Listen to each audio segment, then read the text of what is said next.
Hello?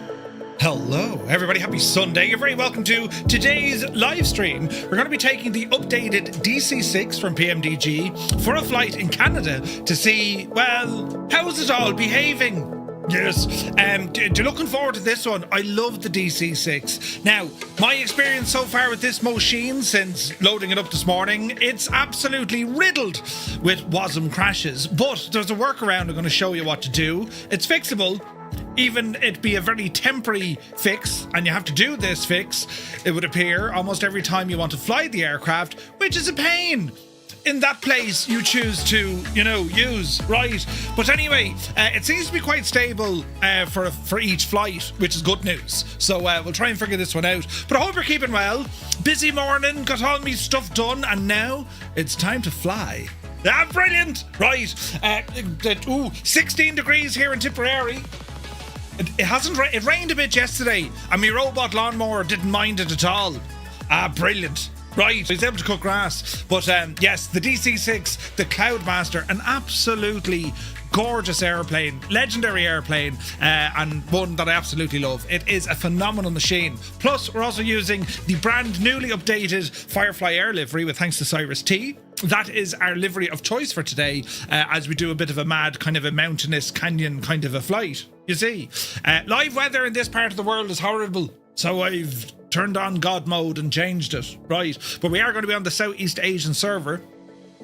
We did a bit of messing there on Friday when it came to, these stutters I was getting, and I disabled everything from within the sim content manager, right? I disabled everything to do with 2020.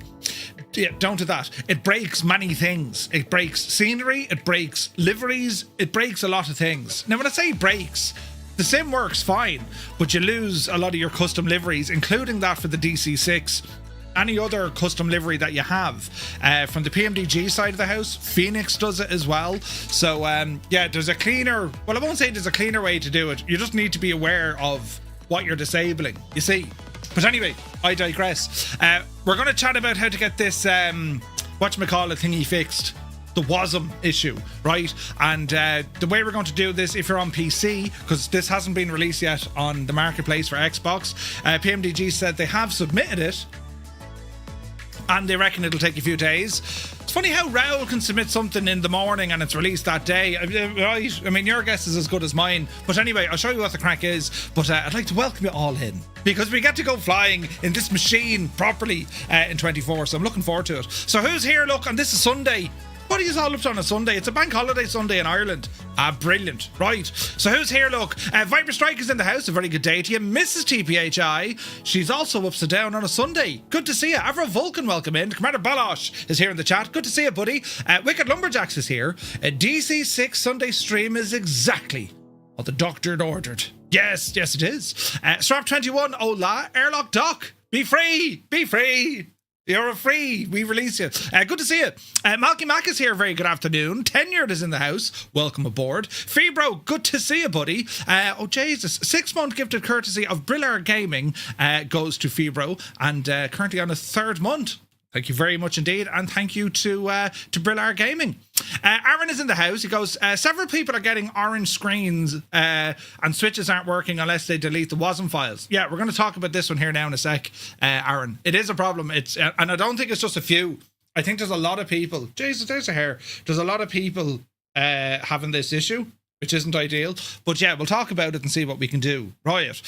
Crafty Tigers is here. Good to see you, buddy. Heisenberg, a very happy Sunday. Good morning. Soaring AJ. AJH, man, hope you're well. Idle Cutoff is here. Cambridge calling. Hello from Tipperary, where it is 16 degrees.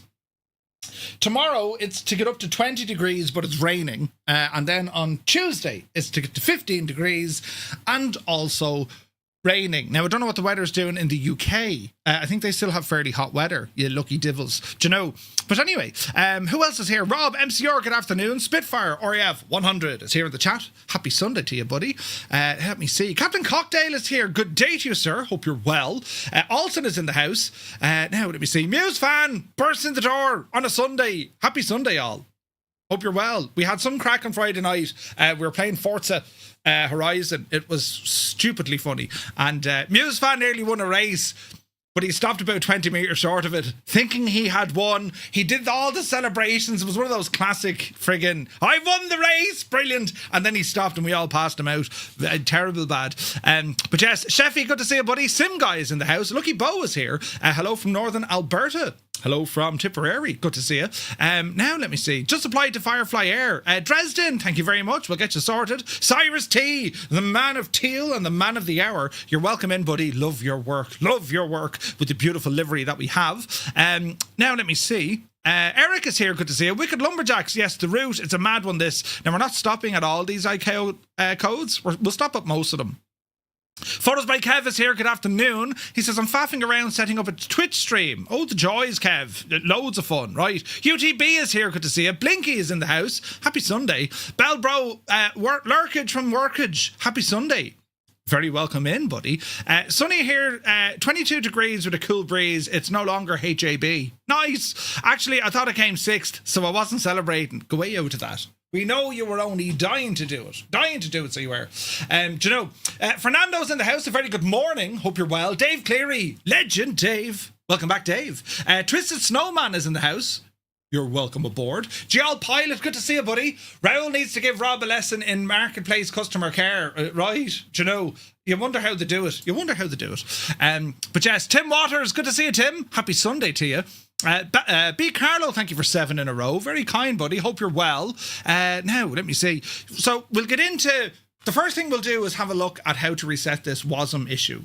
Because chances are, if you're in 24 and you load into the beautiful DC-6, well, you're going to have this issue. So I'm going to show you what to do. And then we'll go through a full startup of this machine. Looking forward to it. Debo Fly, hope you're well. And greetings to Southern California, buddy. And yeah... we're not in Southern California here now. Far from it. Oh, Jesus, that's a button. But yes, we're on the Southeast Asian server, so hopefully we don't get stutterage today. Further testing. I've a feeling I know what was causing the issue, but I can't be 100% certain. So I'm going to try something else today, and if I don't get stuttering, well, now I'll know what it is. Or at least I've limited to a smaller catchment area of things that could have given me all the issues. You know what I mean? But yeah. 65 Yalta Way, good to see you, buddy. Happy Sunday. Oh, we've engine sounds everywhere. JP Gaming's in the house. Good to see you, buddy. Happy Sunday. Right, we'll come over here and I'll show you the crack. So, the first thing I'm going to recommend is do. Alright. Jesus, don't drop your microphone. That's the first thing. The second thing I'm going to show you to do, this is important until PMDG get a fix out for this, because otherwise it's going to wreck your head, right? What you need to do, friends, I want you to make a shortcut to a folder, right? And the folder we're looking for, if you go on to the location of where Microsoft Flight Sim 2024 is on your PC, right? And I don't mean where the game is installed. I'm talking about where the system files for this are. Usually they tend to be in a folder: application data, local, packages, Microsoft Limitless, 8, Becky B, and all that jazz, right? So you know that one. So it's going to be in users, your username, app data, local, packages, Microsoft Limitless. If you're on Steam, it'll be something similar, right? But when you come into here, this is the folder. You'll see like AC, app data, local cache, local state. You'll see all the main system files. We're going to go into local state. And what I want you to do, there's a folder in here called WASM or WASM, right? This is Web Assembly Module, right? James, Eric, thank you very much indeed. 7 months, bud. Cheers, man. Hayden is in the house. Good to see you. Talro, welcome aboard. Nerd Droid, thank you very much. Welcome in, buddy. Hope you're well. So I want you to right click this WASM folder, and what we're going to do, we're going to come down here and say create a shortcut. Now the shortcut will appear inside the same folder, so I want you to put it on your desktop, right? So I'll open up another little Windows gadget here, and I'm just going to cut this and then paste it, right? Paste it onto me desktop. And that's it. Forevermore now, we now have that folder. And if you want to do even one more, if you were to right click this guy again from your desktop, you can now pin it to your start menu. And I'll show you now how it looks. On your start menu, you're going to get this shortcut to your WASM folder. All right? So you click on that, and now it's going to show you the WASM folders for 2020 and 2024. We want to look at 2024. And what we do in here, we open the folder, we scroll down to where it says PMDG Aircraft DC-6.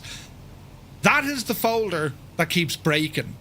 Okay, so if you load into the beautiful DC-6 and you notice that these boxes up here are all orange, and it says like faulting module something or other, but basically you'll know because they're bright orange. Your friggin' Bendix King with your radios, they'll be orange, right? What you need to do, you don't need to exit the sim. You don't need to shut down the sim. All you need to do is end the flight, right? You go back into your main menu, and once you're in the main menu, go into this WASM shortcut folder that you found. Go into 2024, scroll down to where it has PMDG Aircraft DC-6 and just delete that folder. Delete that folder, and then when you load in to a flight again, it gives you a new WASM module. And it should work. Everything should be just grand. I haven't experienced WASM crashes during a flight. So at least you should be able to get a full flight out of this. Now, if you can't, there's very little we can do. PMDG are aware of it. I've been looking at their forums. There's a couple of subreddits going on there as well. People are talking about it. They are aware of it, but it's definitely something on their side is crashing the WASM module inside the sim. Simple as that. It's not a Microsoft problem. This is a PMDG problem. And if they tell you anything different, don't listen to them. This is a them problem, right? They're aware of it. I'm sure they're going to fix it, but at least for now, if you guys are having the same problems, this is how we do a temporary fix. So hopefully that's made sense, right? It means hopefully everything's going to be that little bit easier.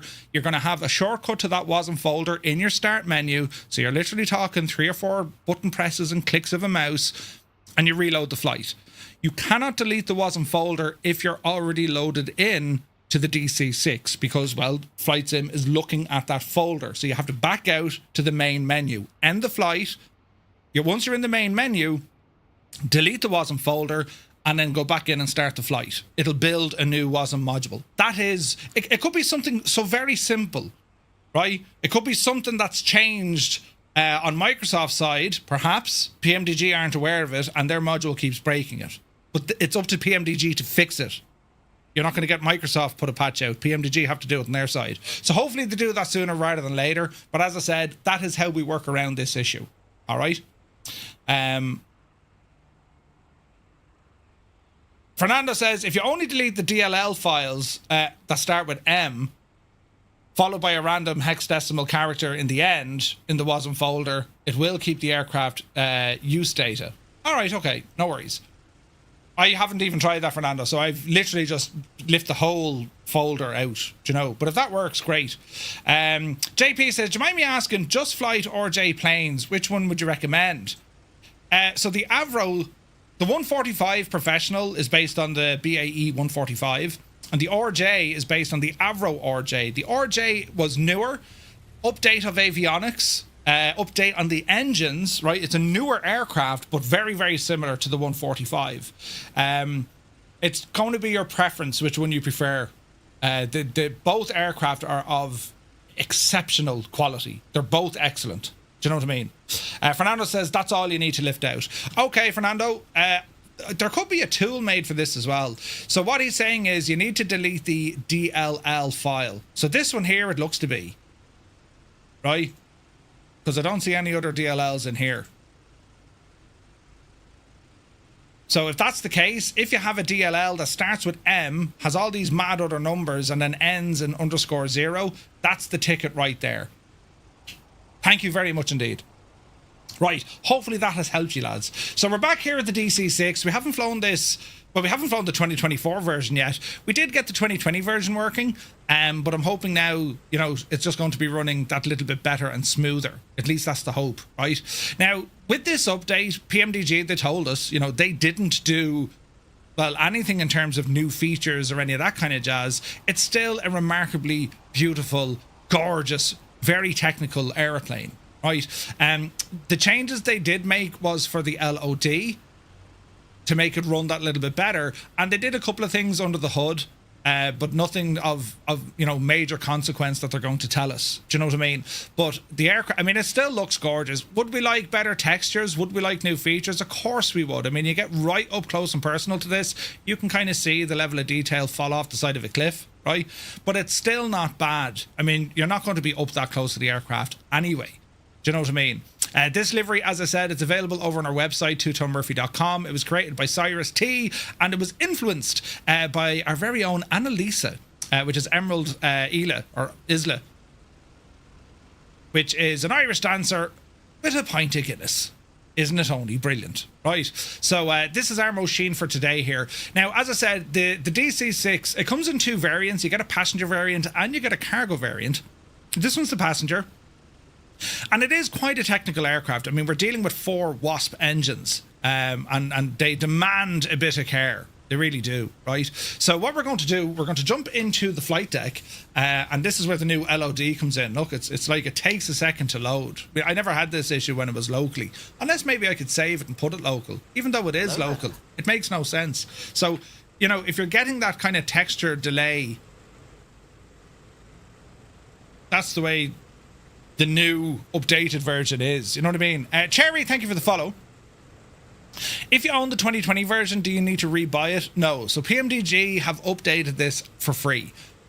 But it's important to note they haven't added in any new features. This is the DC-6 as you remember it. All right?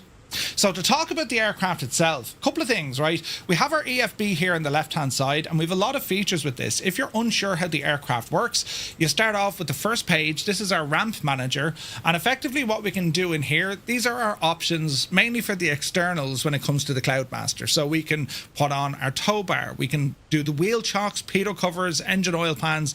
Effectively, these are your static elements outside the aircraft.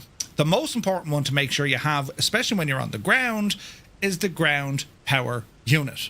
Beneath that, we have the aircraft state. So this is how the aircraft will appear: cold and dark, ready for start or ready for takeoff or ready for taxi. Over on the right hand side, we have our aircraft access. This is basically your doors, ladders, all this kind of crank. And then we have shortcuts then for our cockpit lighting. We can go with white lights, red, or floodlights. All right. If it's a 2020-2024 version, can we expect sound popping and stuttering? No, because this is now a 2024 version. So the 2020 version works fine. The 2024 version is a 2024 version. So we shouldn't have issues, you know. We just shouldn't. My phone is beeping at me, lads. Stand by.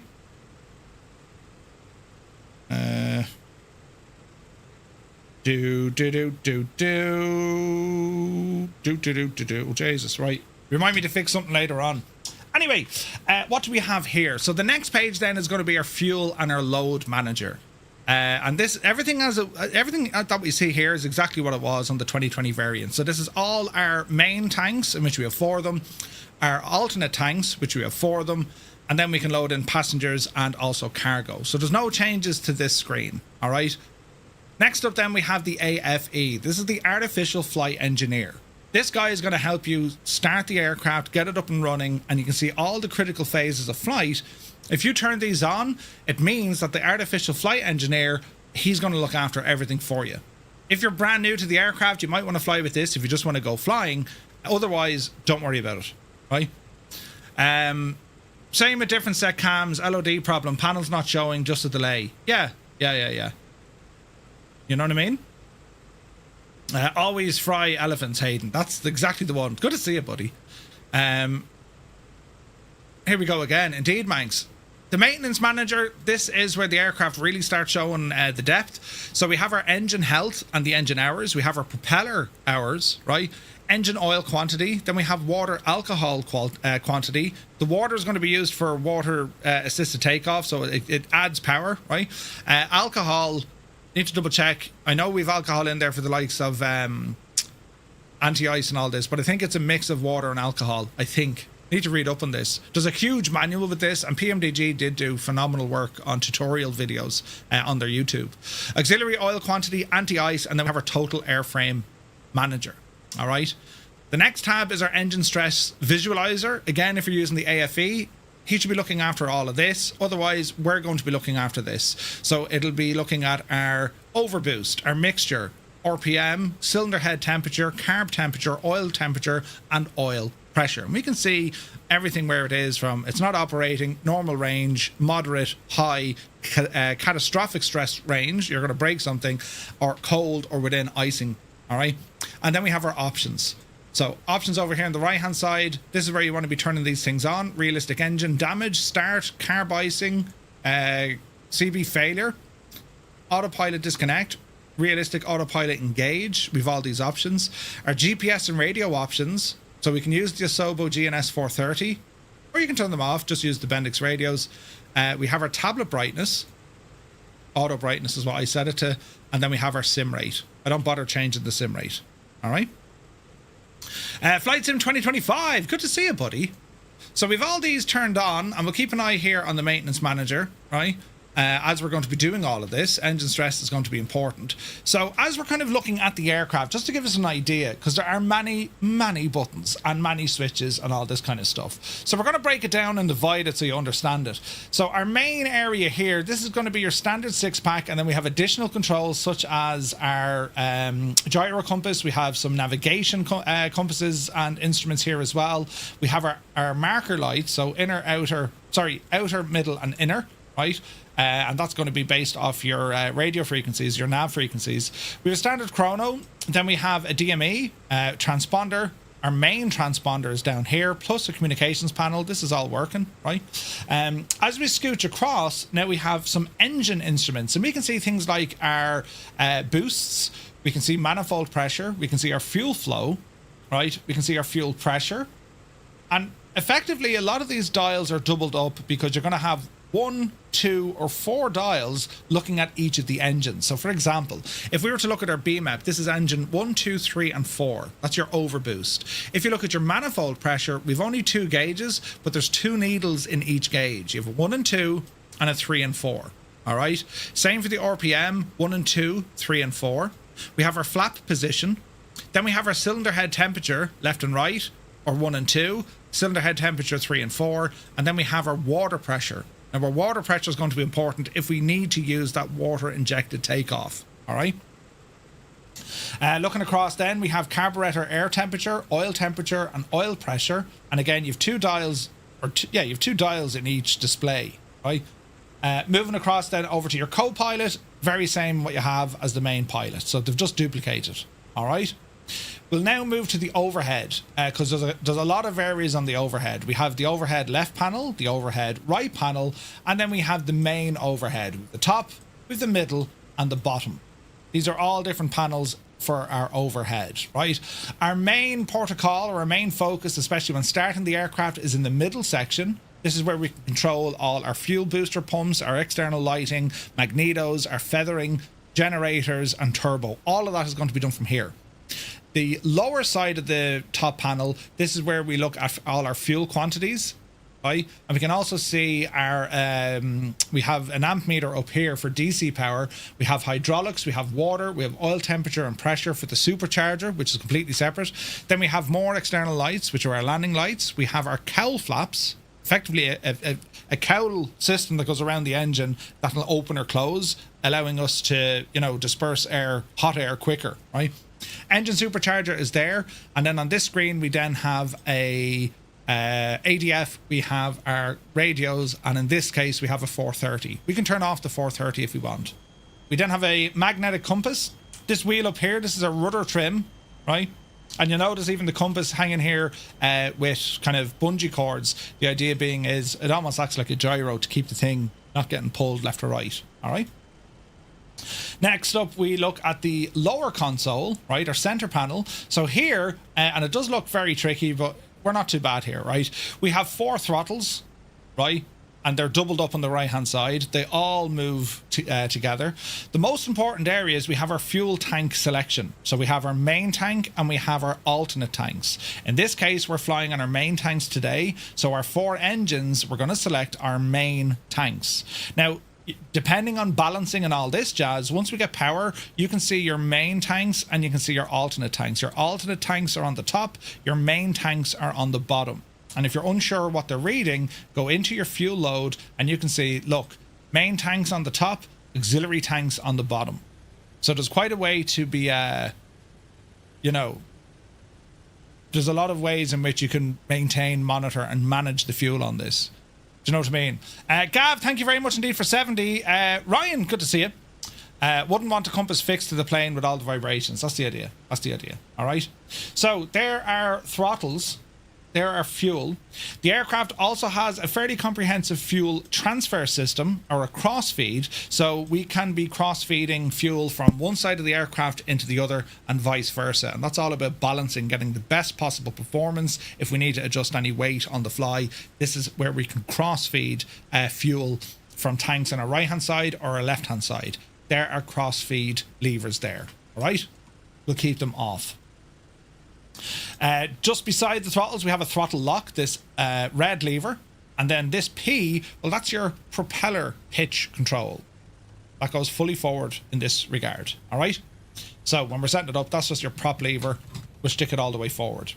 This guy here, this is what your flight engineer works off, and this is about increasing or decreasing individual engine RPM. There's no engine sync or propeller sync built into the aircraft. It does a good job because it's highly tuned, but this is where you would adjust. And what's pretty cool about the DC-6, when she's running, you'll actually hear if there's differences between the engine speed, the RPM. You'll actually hear it, in which then your flight engineer will be tweaking those so they all sound perfectly well together. You can monitor them visually by the RPM gauge, or indeed you can hear them, all right?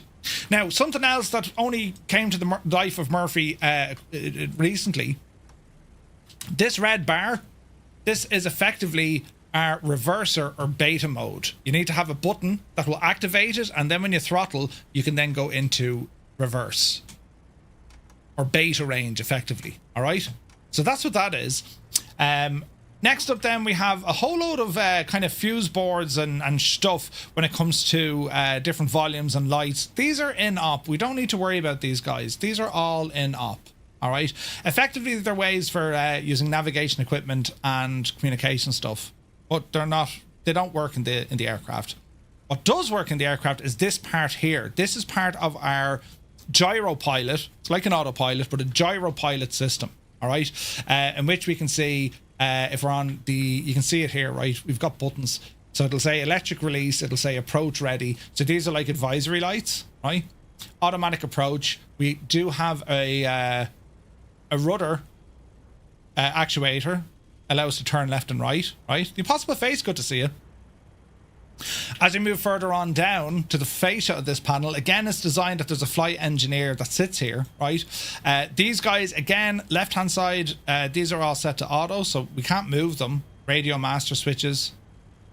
Unfortunately, none of this is modeled. And over here on the right-hand side, these are for our, again, communication stuff. These aren't modeled, so they don't exist on the aircraft. What does is going to be our trim positions: rudder, aileron, and elevator. These are our trim positions. Then we have the gyro pilot switch on off. We have aileron left and right, and then we have altitude control. These are master switches that we would need to activate and turn on. Then at the lower of the lower panel, the center panel, we have a couple of things here we need to be aware of. First and foremost, this big red knob in the middle, that is the landing gear switch. We have down, up, and then neutral. I don't think the neutral position works. We do have the landing gear horn, so if you're zero throttle coming in, you'll hear that warning. That's where you press the button, that turns off the alarm. These 5 switches, one of them is a lock switch, meaning these won't move. You've locked them, right? The other ones then are your mixtures, and the mixture goes idle cutoff, auto rich, or auto lean. These are your mixture control switches, and usually once they're set, they're locked until you need to adjust them for the next phase of flight. All right. Below that then we have this lever. It's an up down switch, and this is your autopilot master switch. Your autopilot, gyro pilot, all of these controls won't actuate if this switch here is in the off position. So you need to be aware of that. So you need to go your master switch on, and then you have your activation switches up here. Okay. Moving across then, we have our aileron trim, left or right for your aileron trim. Aircraft has all these things fitted. We have an elevator trim, an aileron trim, and a rudder trim. To the right hand side, we have our carburetor air. This is where we can increase airflow coming in and out of the engines. These are going to be monitored by these guys down here, right? We can't really see them, but that's where our carburetor air is located. When we're flying the aircraft, it's like a mini game. We need to make sure that the needles are pointing in the green area. Otherwise, we're going to be you're going to be damaging the aircraft. And as the aircraft engines damage, they lose power naturally. All right. So that's our carb air, not to be mistaken with our cylinder head pressure or cylinder head temperature. Different things. Carburetor air. All right. So that's where we control these guys. Next up, then we have 3 more. We have our flap handle, the yellow guy. We have the hydraulic master switch, and then we have the hydraulic system. Off or on. Now think about it. What happens if you turn off the hydraulics in this aircraft? Well, the things like flaps, brakes, all of that stuff goes south. So we need to make sure that we have sufficient hydraulic power. We have a fuel dump control system. So if we were to lift this guy, this is where we can dump fuel. It's a jettison system to get rid of our fuel. We don't want to do that, but that's where it is. All right, you can see the instructions here. Close that. And down here then we can see, well, look, the emergency hydraulic pump selector valve. Keep the valve in brake system position for takeoff and landing. So it's telling us, listen, at all times, keep it on the braking system. Why? We need hydraulics for the brakes. If we do have a failure, we keep it on brakes. But then if we need to use it on our general system, such as our flaps, or indeed our pressure accumulator, that's where it goes to. We can move this switch. So make sure it's kept on the braking system. All right. Other things we have in the aircraft inside the flight deck, a couple of more buttons hidden away. So if we were to look over this side of the house, this wheel here, that's a tiller wheel. This little switch here, this guy, this is our windscreen wipers. All right. As we move across, we can see our oxygen switch. So we can lift the old flap here. We have an oxygen regulator, and then we have the oxygen blinker. Shows you if it's on or off. I don't believe that's modeled, but that's where it is, right? If we move across to our right-hand side, we have a couple of buttons here for the engine fuel and oil pressure warning isolation switches. These are modeled, so that's where they are. We have another transponder on this side, and what else do we have? Same sort of stuff. We can see our hydraulic system pressure. We can see our emergency air for our brake pressure. Emergency cabin altitude. That doesn't work. And then we have this here to cockpit windshield exhaust air under the floor. Again, we don't need it. There's tons of lights in this aircraft. Tons of lights. You can pretty much get this thing to kind of any lighting setting that you want. We can also open and close the windows. So to open a window, open the switch or open the clasp, and then you just drag. Pretty cool, right? And then we want to lock this then. All right. So moving up to the right hand side, back up to the top, we can see some additional options. So here we're mainly looking at our cabin pressure, differential pressure, if we're going to be going up quite high. This is where we can put it into manual or automatic. Then we have our cooling turbine, and we can see then the supercharger airflow. We can see the our vertical speed, and then we can see our cabin altitude. That's all there. Over to our right hand side, this is where we're looking at temperature control. All right, inside the aircraft, and here is our electronic control. So we're having an idea of what the DC amps are doing, and we can also look at AC, and we can look at voltage, and we can see what's reading what. So at the moment, everything's off because I've no power coming into the aircraft. That's where all that lives. All right. If we were then our final then stop, we're going to have a look up here. We do have cockpit temperature, right? Radio backlighting, just light switches. This is important. You have your radome and windshield heat and anti-ice, right? So you would set this to the degrees are going to be between 10 and 0, or they'll have 0 and -40. And then your anti-icing and radome. So we'll set this to where it's at. At the moment, it's above 10 degrees here. I don't need it. Then we have all our fire detection. Once we turn on the battery, we can test all the fire switches. All right. Moving across then, you have your heater switches for your fire extinguisher control. And then you have your dischargers. Left bank, right bank. And that'll show you where you can discharge your CO2 for putting out a fire. In here, we can see cabin heating, fuel pressure, and also then, what else do we have here? Left wing, right wing. It's all part of our anti-ice system. We have a fuel heater and ignition system, so we can heat up all these. Our ignition system. Then we have our cabin heater and airfoil heater. So you'd have to lock this or unlock it. That'll turn it on. Then you have your prop de-icer, and then you have your carburetor de-icer. This is all to do with your anti-ice systems. The very last thing we're going to look at, which is above your fuel gauges, this here is where we select our pitot and scoop heater. So we can go wing scoops, belly scoop, or we go captain pitot, and static. We will have that on once the batteries are turned on, if we need them. Then we have the static vent. If we need, we can open them up. And our ground operation is for 1 minute on the ground. They don't want you using this on the ground. They burn out. They need air hitting them. All right? Are we happy enough so far? Excellent. Look behind us now. This is important. Behind us, this is a main fuse board panel. These are all circuit breakers, and the vast majority of them are modelled. Now, what we do here, we don't need to worry too much. Everything has its own name. If we do have a failure in the aircraft, we're going to be checking with these guys first. You'll hear the circuits pop if there's an issue, but how I do this, and I recommend the same. Naturally, this side of the world, we read from left to right. When we're reading a sentence, we start on the left and our eyes traverse to the right. Meaning that, you know, if you need to view anything, and this is military training, if you need to view anything and you're looking for the smaller details, you need to force yourself to look and start at the opposite direction to what you usually read.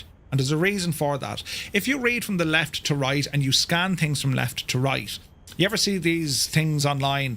They'll give you like a jumbled up sentence, but your brain can still understand exactly what it is, even though they got the letters are wrong and all this, because your brain can figure it out, because we're just conditioned like that. If you were to start on the right and you work your way to the left, both your eyes and your brains are working harder, because now they're looking at individual things. You do this for landscape targets, you do this for target spotting. The DC-6, we're going to do it here for our circuit breakers. So we'll start on the top right and we're going to work our eyes to the left. We're ensuring that all of these switches are in the up position. Back to the right, move all the way to the left. Now we can see that our water heaters are off. They're not modelled, fine. So you can mouse over to see what actually works on the aircraft. Same crack again, start on the right and move your eyes to the left. If you go left to right, you try it yourself. You're going to be reading through it much quicker. All right? So they're all looking fine. Anything else in the aircraft? We do have a couple of more circuit breakers. That's for your transponder, your ADF, which is your automatic direction finder, and your GPS. So if you're experiencing issues with the aircraft, check the fuses, right? DME and COM2 radio. That's where they all live, all right? Nothing else clickable back here, just nice modelling. And again, the attention to detail back here is really, really nice, right? There's a pen on the ground. We have some Firefly Air boxes. And just cool looking stuff, right? Cool looking stuff. And then if you look on the right hand side, we do have a flight engineer seat in which we can drop that out, the jump seat. And then this doesn't work, unfortunately, but this is where we have access then into the cabin. All right. Any questions so far? Cool. So we're going to get this airplane into action. So to do so, we're going to remove the control lock. See this red lever here? And it's kind of like a little frame. It's locking a number of things. Click on that once, wait for the animation, handle goes back, that's now disarmed, and this handle goes forward. And how we know it's disarmed? Well, if we were to open up those throttles, they now move full and free to the front. Also, we can move our main flight controls, which is our yoke, left and right. You'll notice the movement of these are going to be nice and slow. We've no hydraulics running, right? The binding for the prop reversers, so it's not actually a prop reverse, it's just toggle reverse. So I have it bound to a key. The actual command for that, I'll find it for you now, bear with. Mongoose, search by input. And it's called, on this case, it's down, I think it's War Emergency Power. War Emergency Power, I think. I'm almost certain of it. All right. Viscas, good to see you, bud. Hope you're well, man. Happy Sunday. JBS, there's no toilet on board. Well, is there a toilet on board? But no, it doesn't flush. It doesn't flush. So the modelling inside, I mean, you know, the DC-6 was never, I don't even think you can go back here. You can. It was never meant to be kind of high detail. And I think this is where folks were asking, look, new features. We'd love to see new features. This is all low resolution. Now, the delivery that Cyrus did, well, we have the option to make it into a nice looking place, but this was never designed to kind of go exploring in the cabin, because it's very much I don't even want to say it's 2020 quality. It's in parts of this is FSX quality. It's not great, right? So maybe this is something. And again, it's for put it this way, right? Like PMDG, they are they are in the game. They have been in the game for so long. If they were going to spend time And by that I mean time is money. If they were going to spend time developing this aircraft, they need to know it's going to be a sound business decision. How popular this aircraft is. I don't know what the popularity of the aircraft is. I do know for those who fly it are extremely loyal to it because it is such a good aircraft. But whether or not that's going to pay PMDG to, you know, throw hundreds of development man hours into this, it's a business, lads. There's something we can do. Would we love it? Of course we would. But it's not sure, you know, is it something feasible for PMDG to do? You just don't know. They got to run a business. That's their model. They run a business, as simple as that. If they're not making money, well, you won't have them anymore. You know what I mean? It would be great to see it. I know that they're, you know, PMDG are very passionate about this aircraft. It's beautiful inside and out. This is a gorgeous looking machine, but there's a couple of areas room to improve. You know what I mean? Right. So with that said, we're going to get some power up in this machine here. So we're going to double check with our ground connections, right? So we're going to go to ramp manager. We can see that our ground power unit is in. Before we release the chocks, we're going to make sure our park and brake is set, which it is. We're going to remove the pitot covers, remove the engine oil pans, right? And we'll keep that ground power unit in there for the minute. So to do this, we're going to start at the very beginning. Center console, well, top console in the center. And we have options over here on the right-hand side. You have your plain battery, and then you have ground battery and ground power. So we're going to put it onto ground power and then turn on the battery. And we can hear sounds already, right? In addition to that, we're going to turn on our main inverters, 1 and 2, right? And that should give us now engine instruments. So we can see now that our fuel tanks are all alive. While we're here, we're going to open our cowl flaps to full. All right. Make sure they're all open. And when we look down here, we can now see we have some lights on the main panel here showing us, yeah, there's power in this aircraft. Now our avionics technically aren't really on, but they're on anyway. Like we don't have the radio master switches modeled, unfortunately, but they're there. They do work, right? As in the avionics do work. So we're going to reset our barrow, and what we're going to do, we're going to get this aircraft up and running. We're going to start it. So 3, 4, 1 and 2. That's the start sequence of the aircraft. The older aircraft back in the day, they'd always start the right side engines first. Couple of reasons. Usually the main entrance was on this side. They didn't want passengers being deafened. Also, on some of the later aircraft, the aircon units ran off the right hand side. And also the gate configurations at airports tend to feed the aircraft from the left side, so they'd allow you to start the right side. There's no other reason for it, but we're going to start the right side first. So to do this, well, we need to check on a couple of things. Number one, we need our mixture on for engine number 3. That's a given. Must be on, right? We've already verified that our fuel control valves are all on main tanks. Our throttle is idle. Our prop is full, right? Hydraulics are already on, so we've verified all of that. We've opened up our cowl flaps. So the next thing we're going to do is get some lights on. Entry lights, no smoking, seatbelt lights, beacon can come on, and we'll turn it on to position and flash. You can turn on your wing lights as well, they just look nice. And we're going to get some of these other things closed up now. So the main cabin stairs, jettison those. Cargo holes are closing. We're going to get the stairs in right beside us. Right? And we're going to close the front cabin. So you can see the cargo holes are closing, the main cabin door is closing, and everything should be nice and quiet inside the aircraft. Alright? Also, starting the right after the left, the pilot would have issues hearing them with the left engines running. There you go. B-52, good to see you. Definitely not a Ryanair flight. Yeah, right. Jeff, good to see you, Jeff. Yeah, I never thought of that, Malky. Yeah, good idea. So by starting the right, they can hear the left. Yeah, makes sense.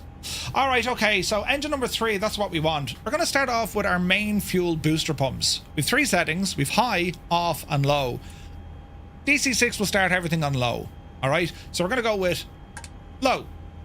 Alternate fuel booster pumps, shouldn't need them unless we had a problem. Low temperatures and all that, shouldn't need them. So we're on the low booster pump for engine number 3. Okay, we're going to come over here to our engine selector. We're going to select engine number 3, right?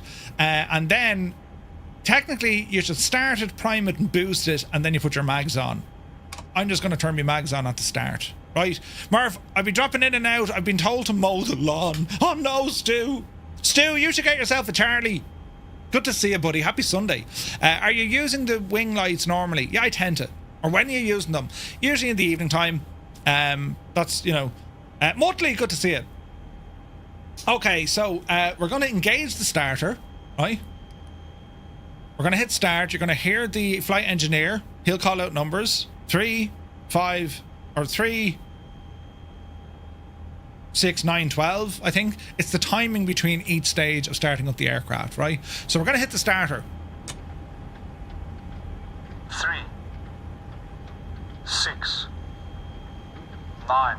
Prime. 12. Boost.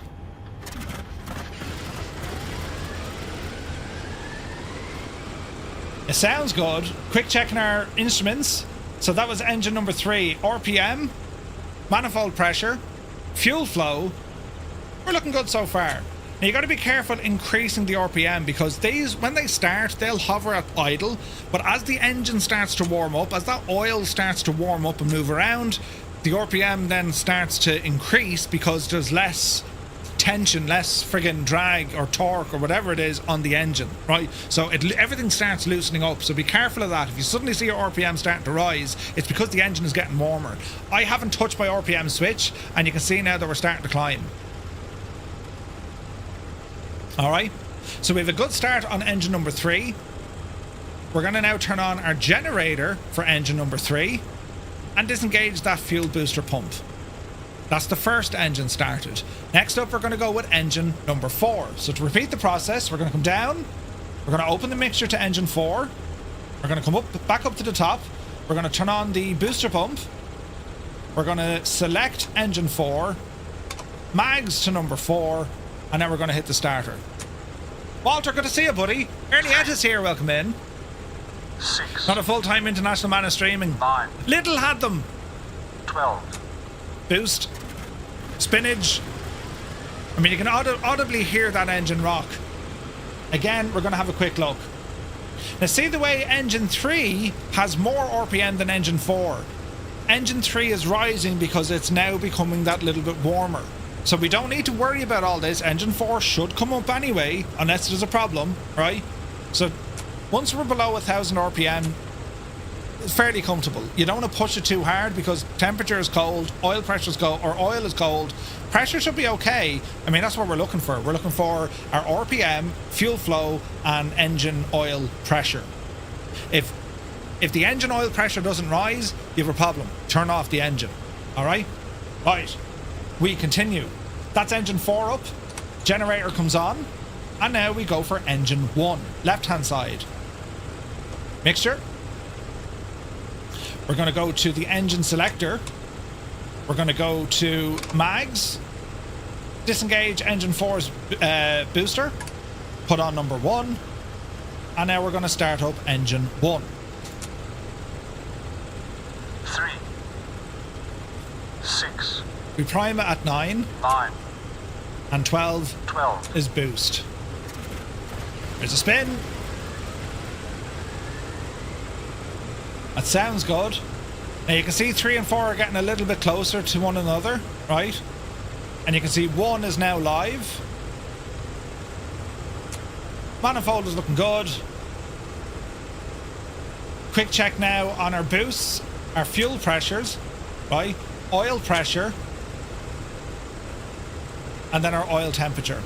So 3 has higher oil pressure or oil temperature. That's why it's running that little bit easier. All right? Lovely. So generator 1 on. And now we repeat the process for engine 2. So mixture. We're going to go engine 2 select. Mags. Fuel booster. And engage. 3. Sounds good, doesn't it? 6. 9. 12. There's a booster. Spinach. Now that sounds good to me. So 3 and 4 are much closer. 1 and 2 are close, but as 2 has just been started, it speeds and then it drops and then it'll build itself up again. But that's all sounding absolutely fine. The switches here for your starter, primer and boost, they all automatically spring to off. Or you can manually do it by turning off the engine selector. So all our generators are online. turn off the fuel pumps, right? Now we can divert power from the ground onto the plane. DC-3, they would have called this ship power. In the DC-6, they called it plane battery. So when we go to the plane battery, the light is extinguished and we're now running off our own capabilities. If we wanted to verify this, we can now have a look at our electrical monitors, and we can have a look to see what our generators are doing. Generators are giving us DC power.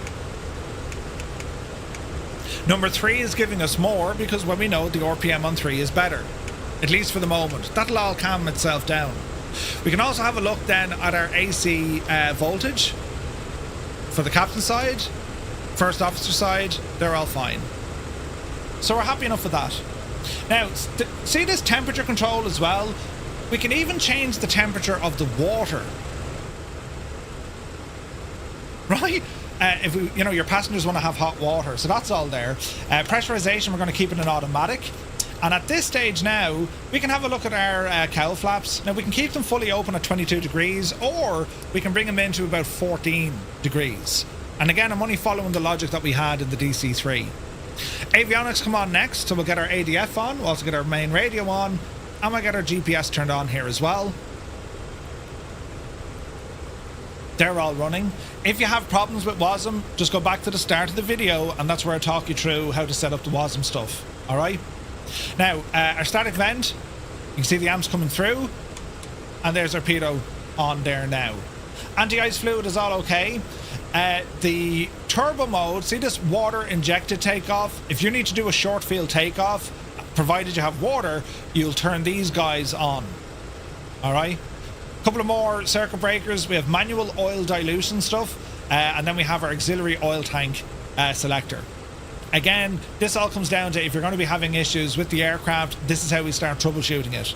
And you'll be able to monitor this from the engine stress visualizer. So, we have a lot of greens, but it's telling us our carb temperature, it's cold. Now that's okay. Why? We're on the ground. We're not pushing the engines. Oil temperature, 3 is just made it. He's ready to rock. 1 and 4 are in a moderate stress range, and then 2 is cold. Now we can try and help fix this. So what we can do, ever so slightly, just increase our RPM.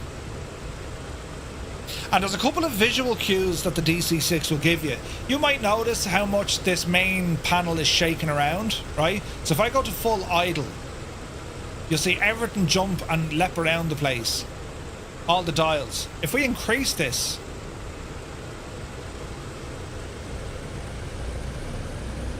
see that shaking? And now, once you get above about 1500 RPM, that roughness, it now calms down. These are visual cues you can be looking for if that engine is running, you know, sweet or not, right? Anyway, we continue on setting things up because I want those engines warm.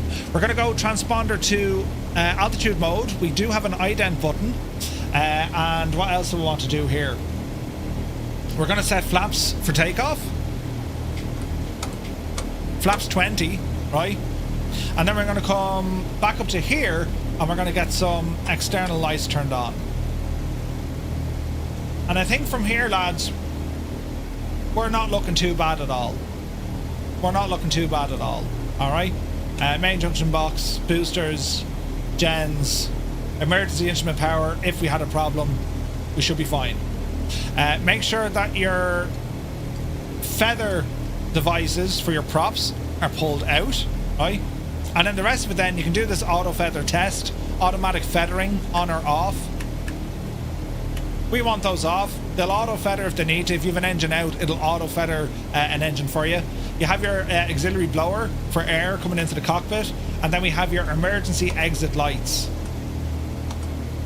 So they should be automatically armed. Now they're on, but we'll keep them in the armed position. Right. Who's this now? Is it Al-Audit? Thank you very much indeed. Good to see you, buddy. Hydraulics are already on. Hydraulics in the on position, right? So we set our flaps. Visually, we can look out the aircraft. Not ideal. However, we do have a flap indication handle, and the flaps didn't work.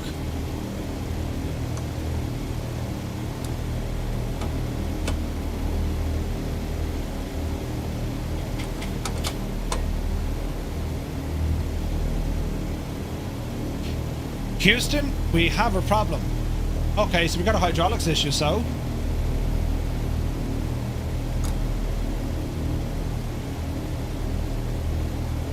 Okay, let's go figure it out. We're looking for flaps. That's a good one, isn't it?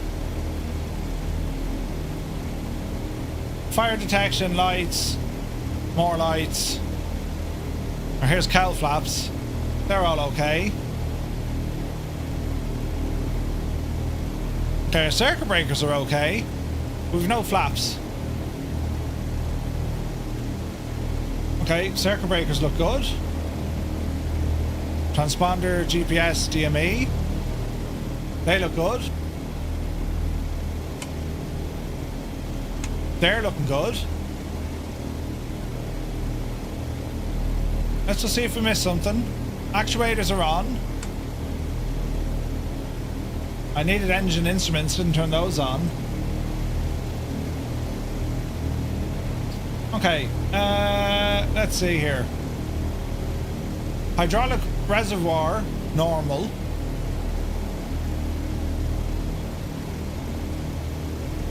Okay, they're working now.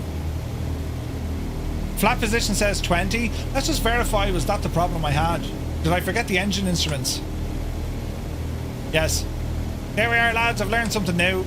So our flaps were in position, but I forgot to turn on our engine instrument light or switch, so it wasn't giving me a reading.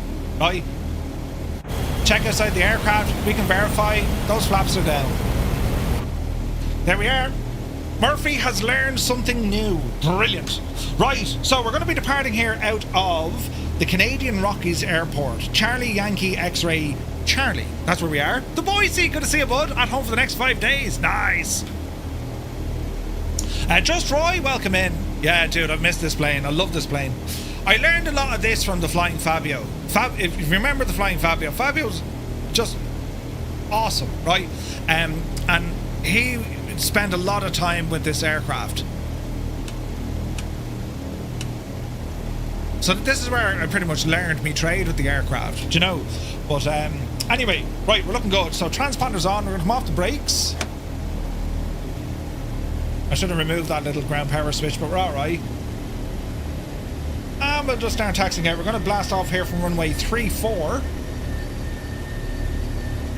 Canoe Head 2, good to see you.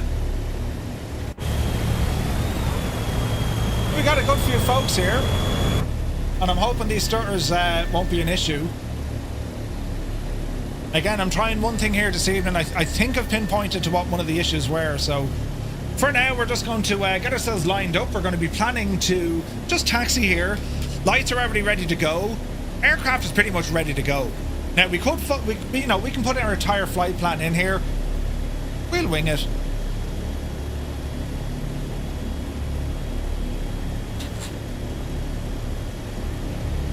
This is just an awesome airplane. We need to see more of this flying on VATSIM. I've flown it on VATSIM. Okay, so we're going to back taxi onto 3-4. Should I buy the YF-23 Black Widow? It's a nice plane. Top Max Studios do great work. It's a mad plane. I have a DC-6. Can't figure out why almost everyone's in a Caribou. No idea. Remember, lads, if you're having issues with the DC-6 with WASM crashes, it's riddled with them. Once you do the fix, you should be good for one flight. Just go back to the start of this video. That's where I show you what to do. Turin is a good approach. Yeah, beautiful. Yeah, Retriever Neil, we drove forward with it. Our ground crew disconnected it though. It was great. Does the sim still behave? At the moment, Roy, we're looking good. Absolutely. For the moment. There are brake pedals. They could do with fixing that as well.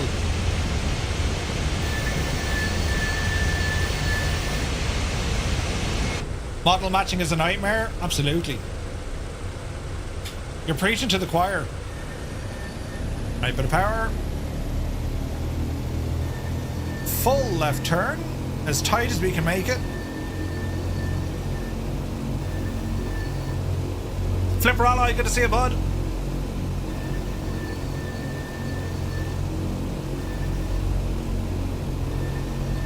Easy now, Jemima.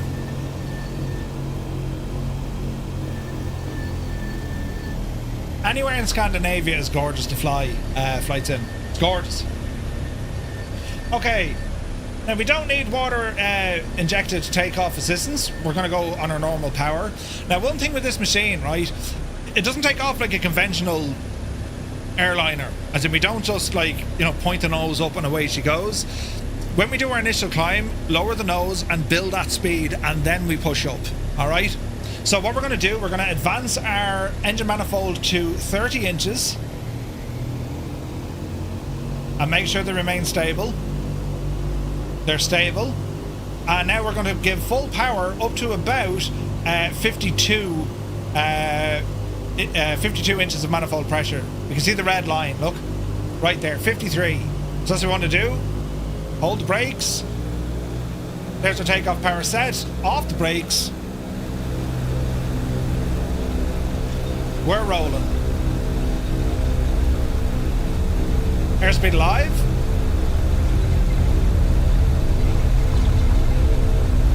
No unrestricted climbs, right?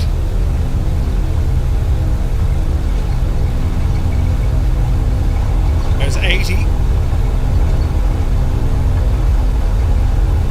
Isn't it gorgeous? 100.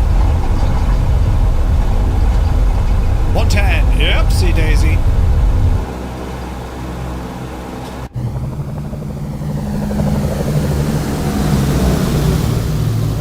Alright, positive rates. Gear coming up.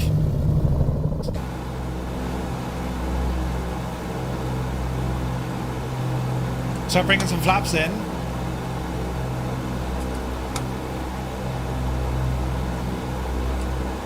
Okay, flaps are in. That nose will drop. We're going to try and hold it here. We're now going to start easing off just a little bit of RPM. Bring it back to about 2,500. You'll see our airspeed starting to climb a lot quicker. Cowl flaps are going to have a quick look. Put them into climb. Cowl flaps will add a bit of drag, so we need to be careful with that, right? Now it's all about adding elevator trim, take the pressure off us. And as we continue to climb here, the engine is being stressed. So we're going to have to ease out some of this manifold pressure now.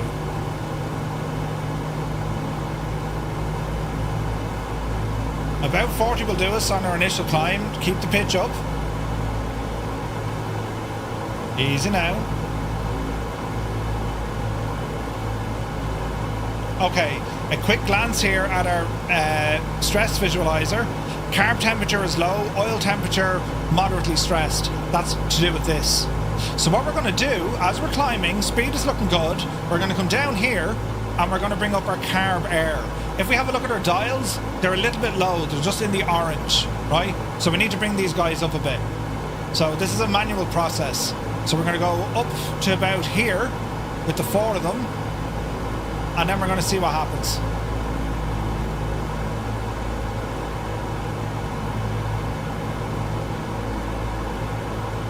See the needles starting to climb? We need them all in the green. As we're watching this, eyes to our left, and now everything with our engine stress, it's happy. It's happy with everything, so we're now correctly managing our engine, right? Well, engines. Keep an eye on them, because if we put it in too much, see this guy? He's right at the top there. We've got to be careful. So engine 1 is on the higher side. 2, 3 and 4 are okay. So we just want to watch engine 1. Double check our RPM. Everything sounds good. They look to be perfectly synced. Engine 1 is just that little bit hotter. Come down here for engine 1. We'll drop him down one little click, and let's see what that does. He's starting to come down a small little bit. Perfect. Everything here is looking good. Airspeed is looking good. Manifold pressure, boost, and our RPM, it's within acceptable limits. At this stage, we're going to bring up our lights, landing lights. And we're going to keep ourselves in this climbing position for the moment as we're heading on track to our first waypoint.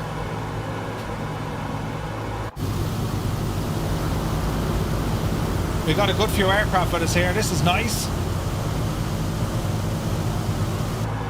Great to see so many folks out on a Sunday.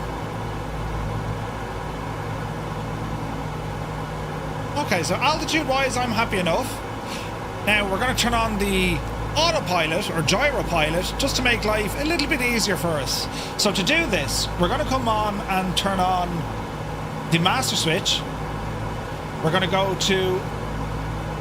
Sorry, we're going to go gyropilot on, right?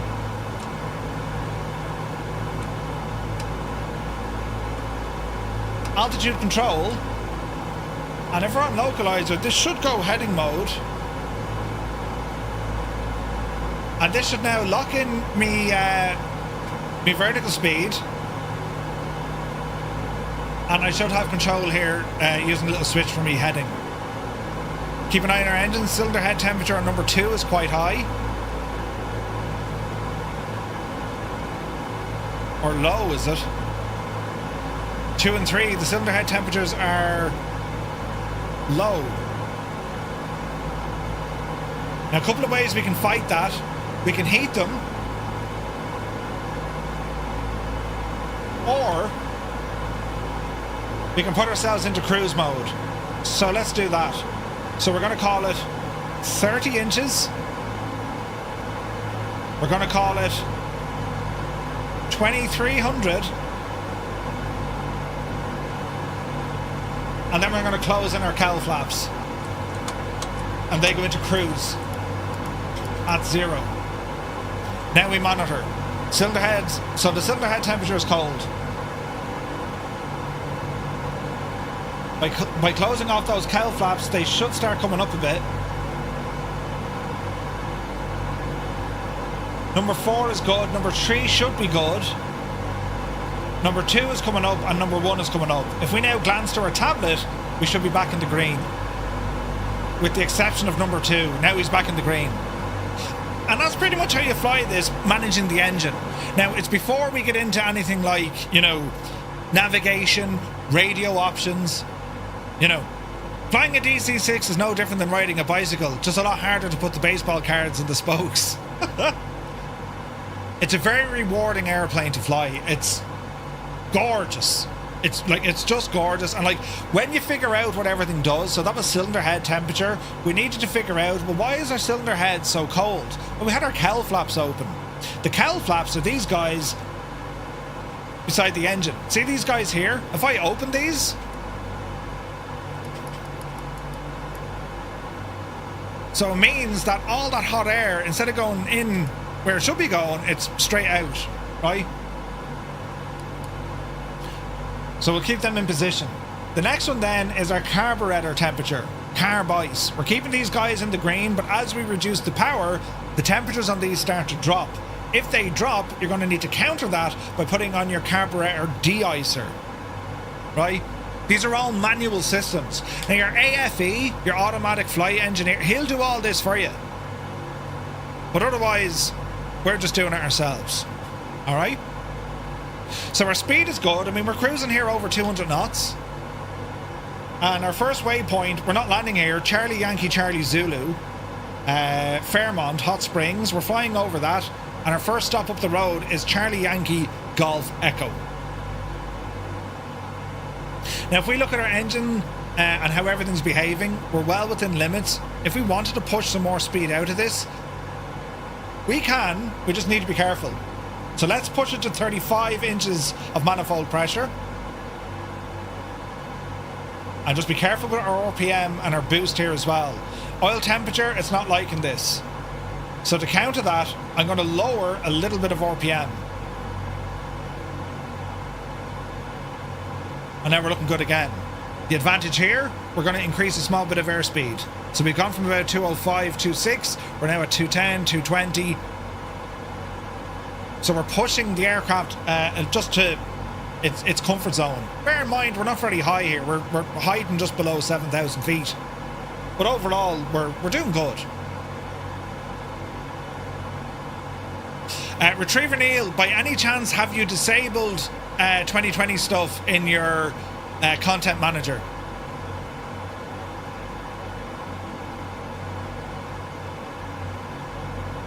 That's it. Now we just concentrate on our flying. Engines are fine. Keep an eye on our fuel and where the fuel is being fed from. Remember, we're on our main tanks. There's an imbalance. Number 2 is the lowest. So if we wanted to, we could do a crossfeed, or we continue to burn our fuel, 2 and 3, or we can start transferring in from our auxiliary. Okay, so if you did that, Retriever Neil, go back into your content manager, click on the same 2020 option, type in PMDG and re-enable all the PMDG stuff. What I found, PMDG, Phoenix and a couple of scenery developers, whatever way they have their add-ons coded, they're being detected as 2020 assets. So liveries that you install, even through the PMDG manager, the flight sim thinks they belong to 2020. So if you go back into your content manager, select that same filter for 2020 and re-enable all the PMDG livery stuff. And your Phoenix as well, if you use the Phoenix. Just turn them guys back on. Doesn't seem to be an issue, right? Thus far, I haven't gotten a single stutter and I'm running just shy of 300 FPS. And what I think, and we've plenty of people flying with us, what I had installed and running, I had the Just Flight traffic models. I've now turned them off and just enabled FSLTL, and I'm fairly certain that was what the reason was. You know what I mean? Goose, good to see you. Mugan is here. Welcome in, buddy. Bonus stream, my dude. Bonus stream. So lovely to see you on a Sunday.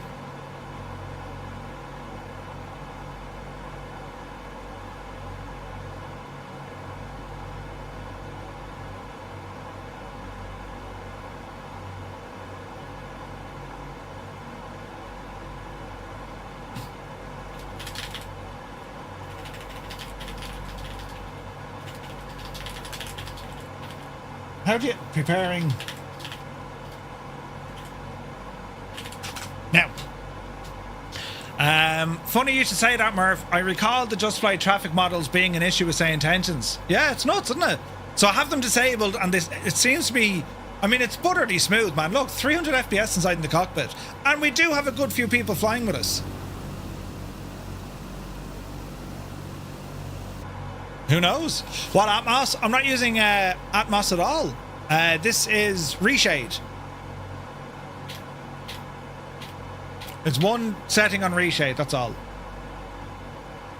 That's okay, Goose. We'll miss you, but have fun out today. Now, usually I don't track FPS because they wreck your head, but for troubleshooting, it was a great indication because you can see where it peaks and troughs and spikes and all this. But yeah, we seem to be going good. Brilliant. Origin doesn't sleep at all. The man is mad. Alright, turn off that FPS.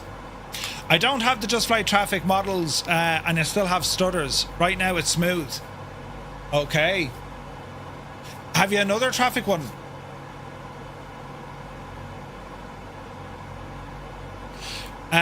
Murph, did you bother with it again? Oh wait. Yeah, no bother, Roy. Did I test the conflict manager out? This is the reason why the app is created. So the well, so here's the thing, Roy. If you were to if the sim in 2020, if you turn off the 2020 stuff, right, it automatically disabled liveries for PMDG that you installed through the PMDG app, not by the community folder, through its app, right? And even though your sim says they're installed, they're not activated. You know? So I'm unsure, does your app detect that as well? I haven't tried it. I must try it. I can probably launch it here in the background.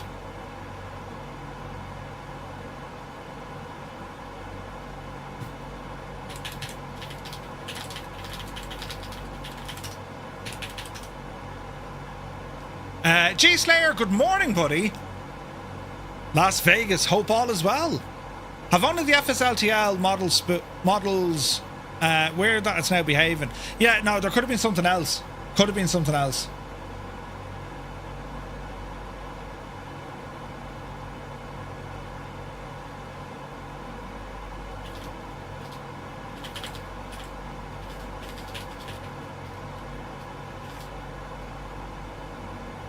Which is mad.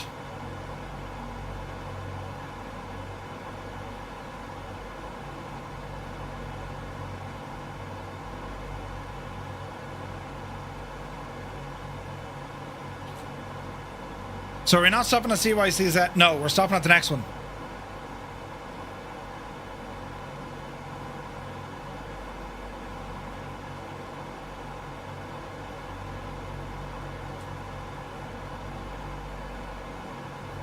Hang on, Roy, we'll have a look at that.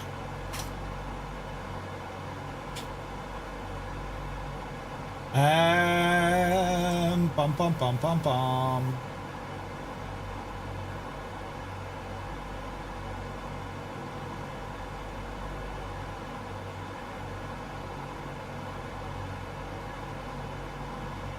This is the same, as you call it,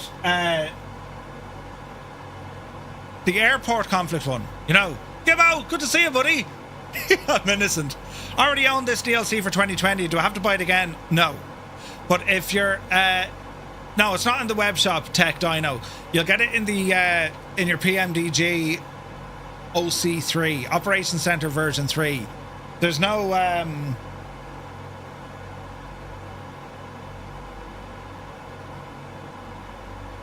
there's no need to buy it again, you know. Roy, is it version 5.8?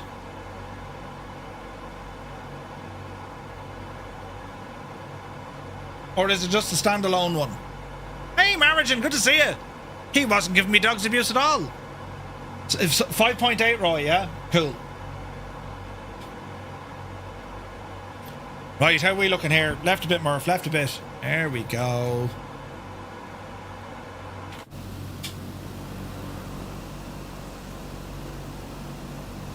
Looking good. So we're moving. I mean, those changes we made to the aircraft were 220 knots, still in the green everywhere. Yeah, Marigin was stirring. We'll all give out to him. Let me see here now. I want to pop this on my desktop.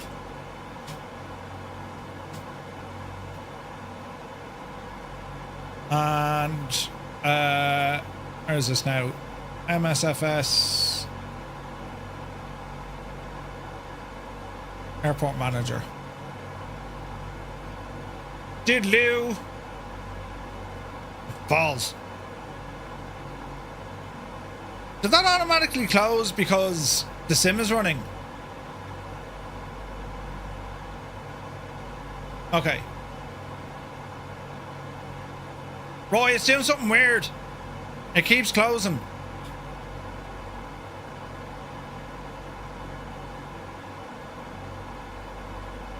Right, scan. Please select the context XML first. 2024 found. Auto detector browse. We may browse for this. So the local cache. Local cache, the TwoToneMurphy and context. Now we need to go. That's all grand. That's all. All right, scan. So what we're looking for here. There's none, look. So total 125, 0 enabled, hard or soft. So this is the scan, Roy, for the airport conflict. But does this do anything with liveries?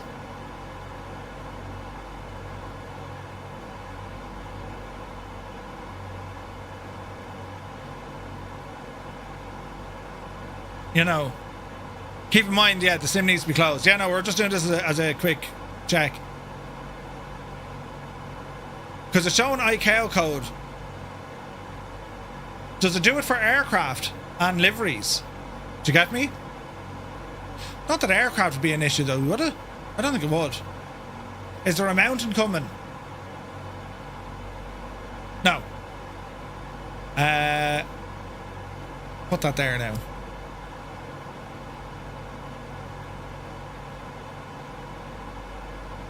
Initially, the app is created for airports according to the title.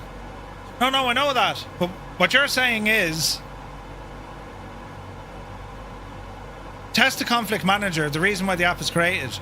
But, Roy, the issue we're having was with... they're not airports. So, like, the things that, like, say, the Just Traffic Fleet, FSLTL... and liveries if they're disabled. Do you get me? So the airport stuff works flawlessly. Flawlessly. Do you know what I mean? Bogball. Bogball! GAA is not bogball. Yeah, but that's terrible. We need to get you supporting GAA soon.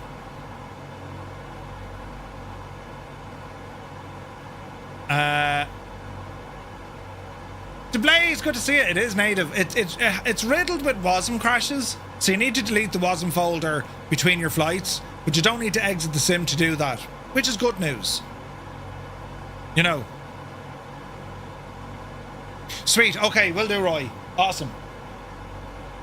So I suppose what we're looking for then...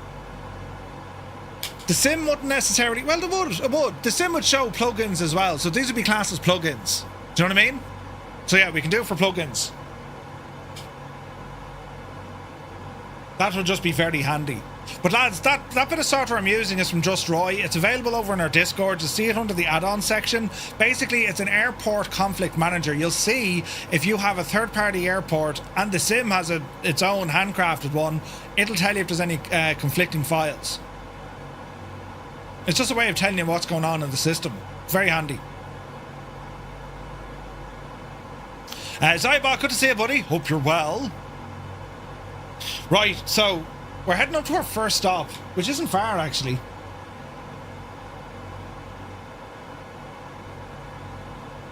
Mentioned the issues I had and the steps I took. Okie dokie.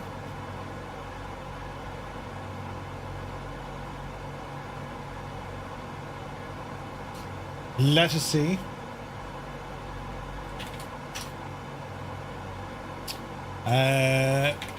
TwoToneMurphy.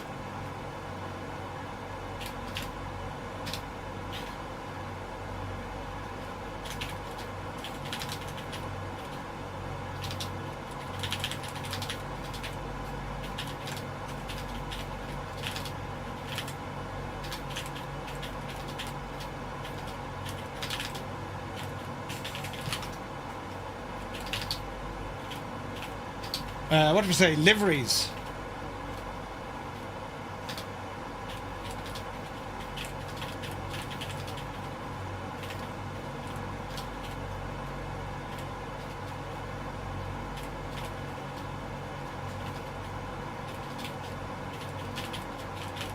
The content manager.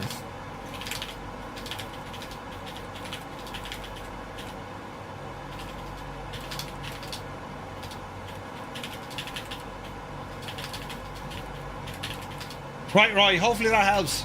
Some information. Now, we've already established you're no dub anymore. Jesus, surprised you're not wearing a pair of tight tip GAA shorts. For God's sake, that's brutal. Up tip. You're working on another tool. Nice. And you tell me to stop stirring. Listen. Sky Vagrant, good to see you, bud. So we're here in the DC-6. All is running terribly well at the moment. If you get these WASM crashes, go back to the start of the video. Effectively, make a link shortcut to your WASM folder inside where your sim is, and between flights you're going to need to delete that WASM folder. The good thing is you don't need to exit the sim. Just go back to the main menu, delete the folder, and then go back into your flight or start a new flight in the sim with the DC-6. It's a workaround we shouldn't have to have, but I reckon it'll be temporary because PMDG, they're aware of it. So hopefully they can fix it. This is terribly nice up this neck of the woods. Look at the state of that scenery down there, look. Jesus. So at the top of all this, that's where we're landing, in between these mountains. And we pretty much follow on all this river. Then it gets into a bigger lake. This is terribly pretty. Terribly, terribly, terribly pretty. As we're out for an out spin. Isn't it fancy, isn't it?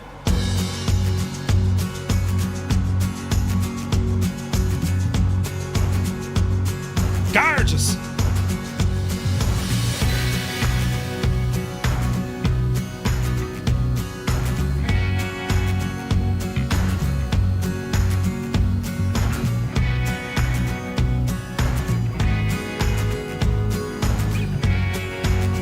Man, look at that C-160.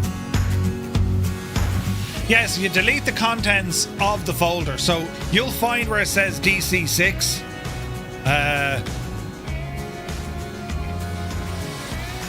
So if you go into WASM, DC-6, the main file is this one. It's a DLL file that starts with M and ends in a _0, right? I just lift out the whole folder, but you can just go with one folder at a time. That would still do it, you know? Days I had 2 or 3 of those open.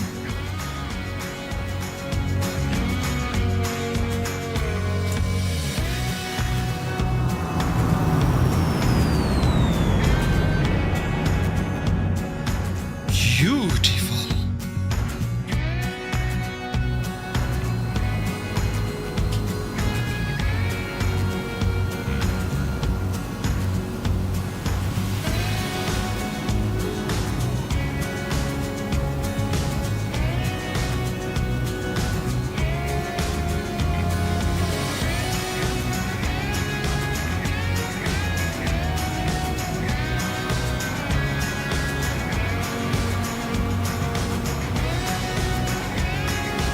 The DC-6 is back. Absolutely gorgeous.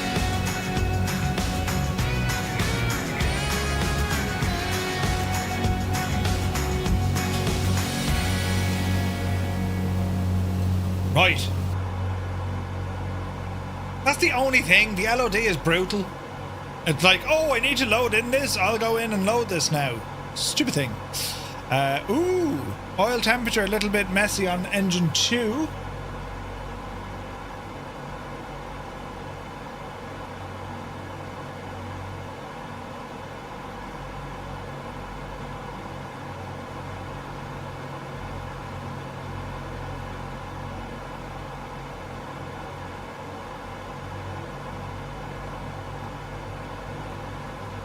There we go.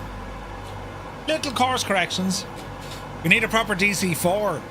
It's so close to the DC-6. Hey, Sprockets is here. Good to see you. Sky Vagrant, very same. I haven't noticed any differences. It's the same flight model. We'll know now in a second when we hand fly it. So, we're going to deactivate the autopilot. Autopilot off. We have control.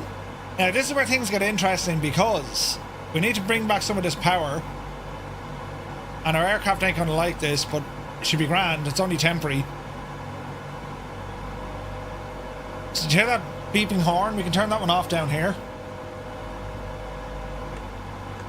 The landing gear warning switch. Right? And you'll see our speed is quite high, so if I increase the RPM, that's going to help a little bit. And we'll also get some cowl flaps open here. That's going to help the drag.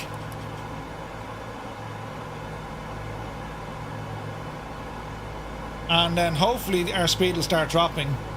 There's a teeny tiny little runway ahead of us. We're going to come in on 3-2, which is pretty much dead ahead.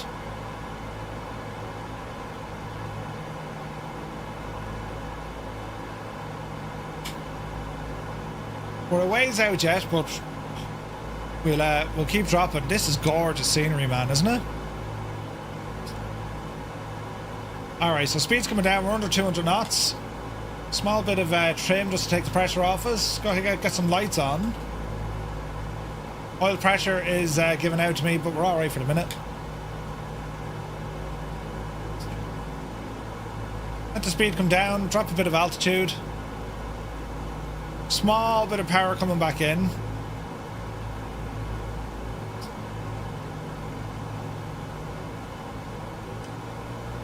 Watch the RPM. Now, you can turn all that consequence off if you want. You don't need to be worrying about all of this. Just turn damage off. But, you know, I mean, look, I love having it on because you learn the plane. And it is very rewarding. When you start getting it right, it's class. Alright, so speed 160. Bit of power coming back in. Cylinder head temperature's cold. That's because the cowl flaps are open. I think I see the runway. I see the runway. Our speed came up a small bit there. Ease it off again.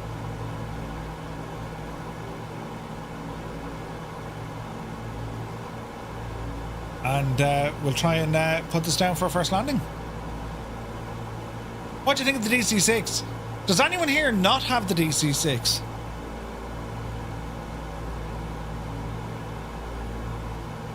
It is one of my favourites in the sim. It just is.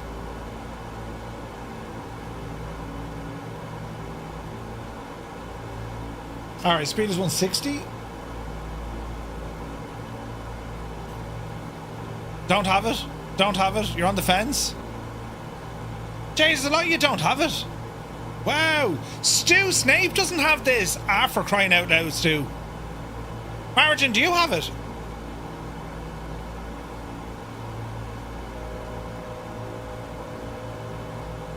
You have enough without it? Don't have it, but then again, I'm on console. Ah.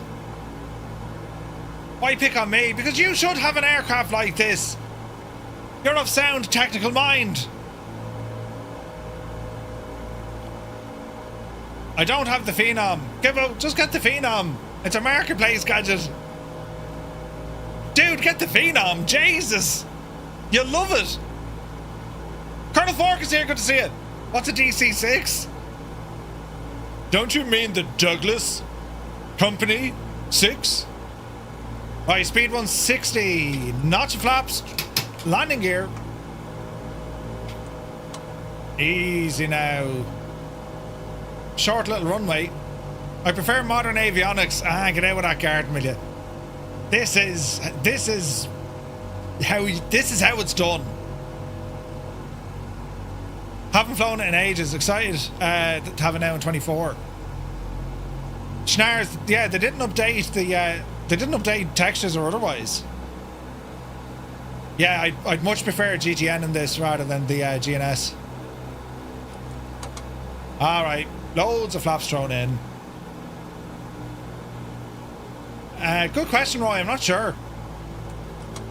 All right, flaps are full. Watch your speed coming in. A little bit high. Easy now. We need to engage that reverser, methinks. Watch your speed. Watch the rollout. Easy now. Easy now. Oh, this is pretty. Alrighty. Easy does it. Dreamy, sleepy, nighty, snoozy, snooze. Stu! Jesus.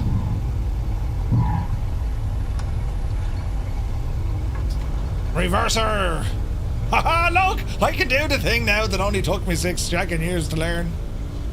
Oh, yes. Alright. Turn to the left. Bring those flaps in.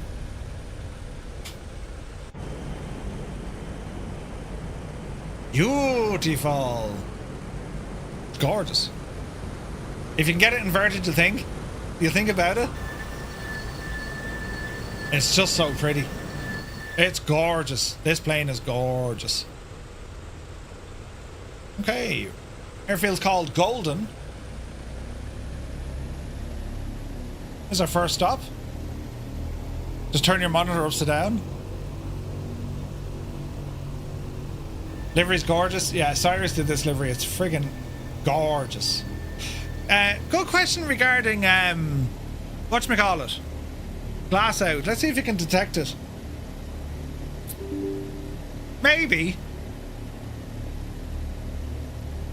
No. Nothing native. Instrument panels visible.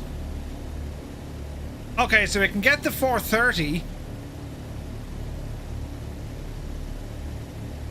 Looks like I can just do the 430.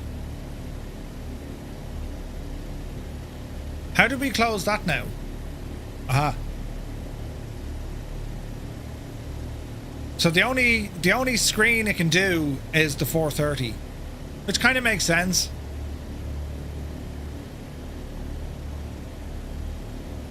All right. Jesus, who's this coming in? Mangst absolutely bashed the runway out of it. Mind yourself.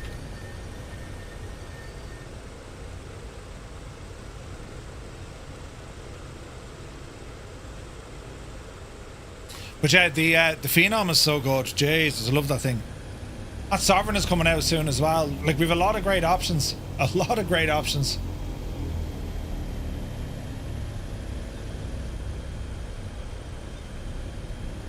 Gibbo's preference though, it's always been Airbus. Gibbo, do you know, I'd say you'd probably like the 220 more. Although, for a business jet. But it's the FBOs, man. That's what you gotta love. This is a default airport. It's not too bad. Flap set. Can't wait for the 220. Yeah, I was thinking that. You're mad on the Airbus, and that's she's Airbus. It looks gorgeous. That 220 looks gorgeous, and that's coming out soon. They're showing it off at Expo, and I know they showed it off last year, but I'd say now that's nearly ready. Rumors are June. Yeah. You're in your favorite prop plane, the B-24. Ooh, nice. Now this is a relatively short runway, so what we can do here, they've been showing it off at 5 Expos, yeah man. It's a relatively short runway, so what we're going to use here, we're going to use our water injected takeoff, right? So I'm going to show you how to do all this. Get ourselves lined up. Flaps are set. Just get ourselves straightened up here. Alright, we'll sit tight. Now, onto our overhead, we're going to turn on water injection pumps. Turn them on. And what we're looking for here, when we increase the RPM, we should get 4 green lights. Are we ready? So, power to 30.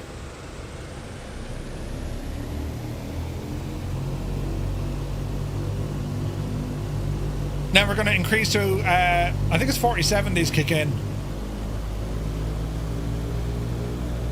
There we go. Green lights, they're looking good. We can now boost to 56, off the brakes, and we're rolling. Something's beeping at me. Overboost is off the chart, we're on a takeoff roll. Airbus superior to Boeing in every way. Dougal! Lies! Speed look good. 100. Yepsy daisy. Positive rate and gear up.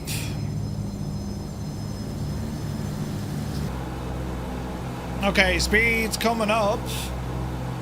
Ease off the manifold pressure. Flaps coming in. Bit of trim. Water injection pumps off. Watch the rate of climb. Flaps coming in. Manifold pressure coming back. RPM coming back. Oh, watch that friggin'. There we go. About 40 and about 25. All right.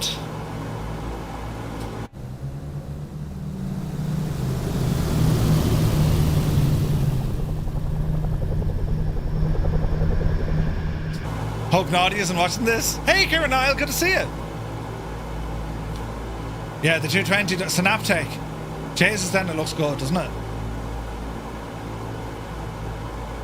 Okay, cowl flaps.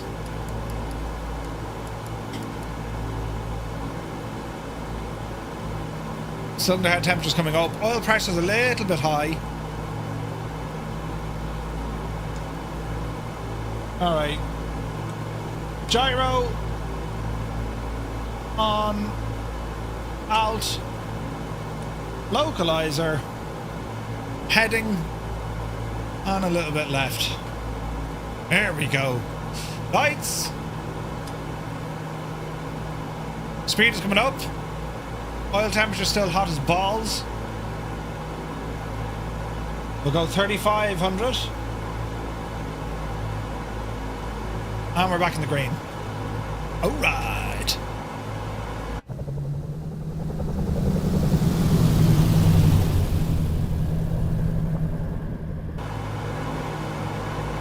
Okay, we're nice and low here. I don't know what altitude she's looking for. There she is. And we'll keep it low on this one.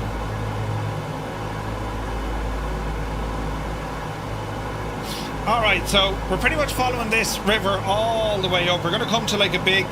Well, it's the Columbia River, is it? Or Lake Columbia? That's where we're heading. Hey, Mud Dog, good to see you, bud. Happy Sunday.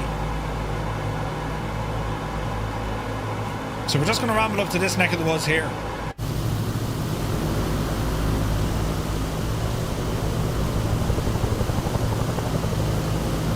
Someone's in a Huey or a Chinook. Sounds great.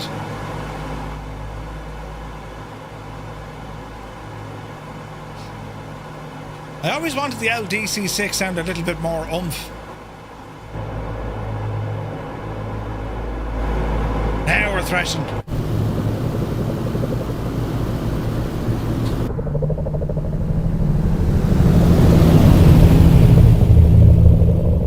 Yeah, baby.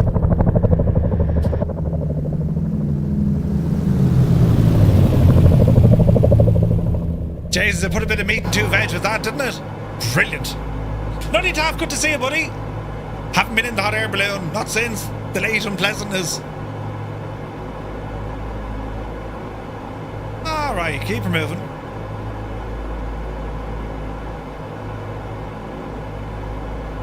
Oh man, the DC-6, it's freaking gorgeous. Love this machine. Cy120, good to see you. Happy Sunday, bud. So we have a busy week ahead of us, lads. I put out my old posts earlier on Discord and on YouTube, actually. So what are we doing? I'll show you, look. We've already seen it, Murph. Yeah, but I'm going to show you again. So, ding. So next week, starting tomorrow, from Earth to the Moon, episode 6, we're going to be learning all about Skylab and the space shuttle. We're flying out of Cologne up to Brussels and then over to Paris, as they did back in 1983, I think, or 86. The shuttle carrier from Lord Freeware, it's working. Tuesday evening, we're taking out the 777 freighter. We're going to fly from Manchester in the UK over to Shannon. And we're going to be using Say Intentions on that. Wednesday night, we have this week's Flight Sim news. We're going to catch up on the latest and greatest from Say Intentions. We're also going to be inviting Vasco from MSFS Add-ons as we're checking out the Avionics and Aircraft Update number 4, which is now out, and the Aerosac Technam Mentor. Ooh. Thursday day, we're going to go flying during the day in the Starship, and then Thursday night, we're in the Phenom, flying out of Luxembourg into Florence. And then Friday night is our D-Day 2026, our commemorative flight, flying the DC-3 C-47 out of Exeter. We're going to be flying Mission Albany. That's the route that the 101st Airborne took, and that's happening on Friday. So it's a busy week. Tally, you saw it over Cologne? No way, buddy. I've seen one parked. I've seen static ones. Do you know? In Houston, they have an old shuttle carrier with a mock shuttle on top of it. Savage looking. Alright, small bit of a course correction here. So that river and lake is just up ahead of us. So we want to be kind of heading in here, and then it's going to be a bit of a left as we follow up another canyon. This is beautiful scenery, lads. Gorgeous.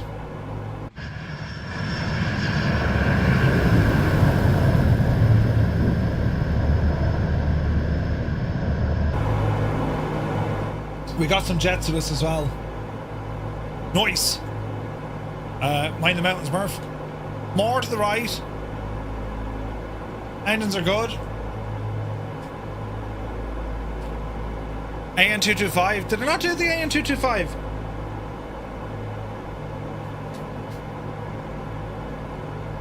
You stepped away for 1 minute and you ended up in the trees? What? AN225 was the Soviet shuttle carrier. It was. It was. Do you know what? And I never knew this. That 225 was built specifically for that job. What? What did they call it? The Bhutan or something? We'll learn about it tomorrow. But I didn't know that she was built for that job, to carry the Soviet shuttle. The Buran, yes. Super Ty, good to see you, buddy. The plan was to build 2 of them? Jesus. This is terribly nice where we are today. Beautiful scenery. Absolutely gorgeous. The state of it. Yeah, the Buran. Yeah. Or Buran. I say Buran. Buran. The Burns in County Clare. Oh, Jesus. Look at the water up here, look. Cyrus! It has your colours. And it's absolutely gorgeous. Viper Strike, welcome in. Thank you very much indeed for the raid. Hope you had a great stream today. You're very welcome in. Welcome in, viewers. We're here in the DC-6, taking it for its first official Flight Sim 24 jaunt. Allow myself to introduce... And it seems to be good. Myself. Alright. Cheers, Muse. Cheers, I have to say, we're booting it. It's liking this. Next stop is Charlie Yankee Charlie Papa. About 50 miles away. More. About 70 miles away. Flying the Zlin Savage Norden. Nice. Stunning scenery. Dude, sounds nice. Sounds awesome. Jesus, look at the colour here.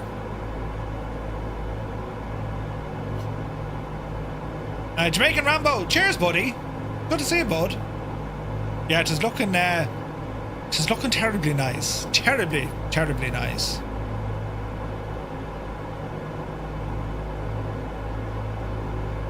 Man, this is friggin' absolutely insane. Look at the colour.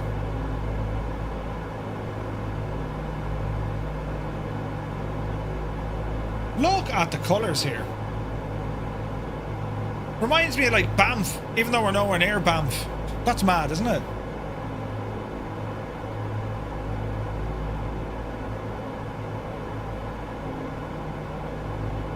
Some tunage in the background.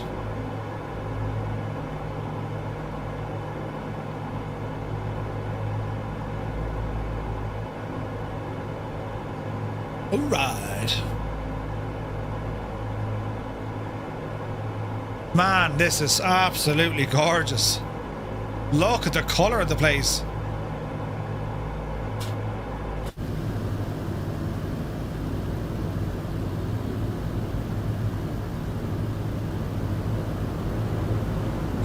The reason why the vertical stabilizers were moved to the edge of the horizontal stabilizer was because of the wake of the Buran created. Wow. Looks like the spicy water you see at quarries. Yeah, it's unreal, isn't it? Must remember not to go and make the wife a cup of tea. You nearly hit the mountain. Jesus, look at this, lads. Beautiful. And we're doing good speed.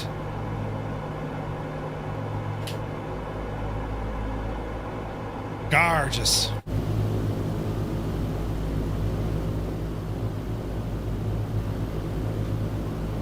It's the Verpal Warbird with a Constellation Alpha.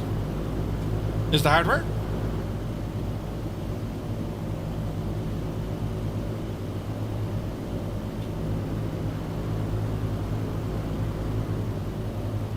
Look at the height of the mountains.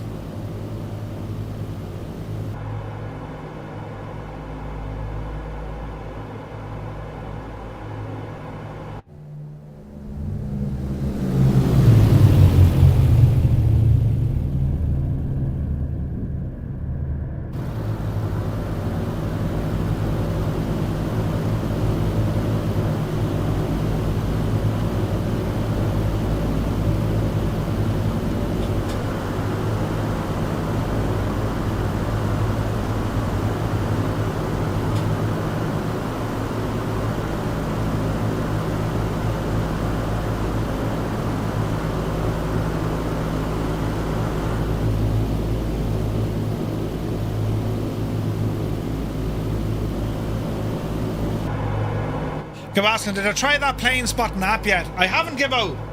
I haven't. It's on a list of things. Many things. But, no, I haven't given it a blast yet. I think, didn't Beyond ATC brought out something as well?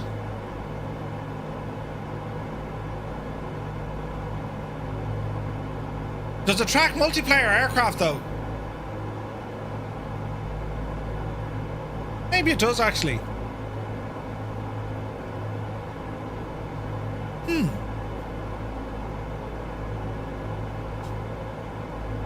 I need to do some research on it, Gibbo, because I don't know, does it work with chase plane? Maybe it does, I don't know though. Hang on, we go looking. Is it the flight control replay one? No?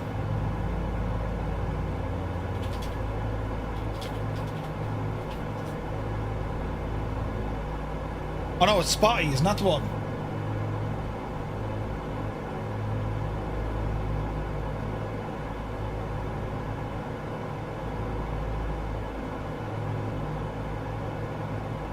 Airport teleport.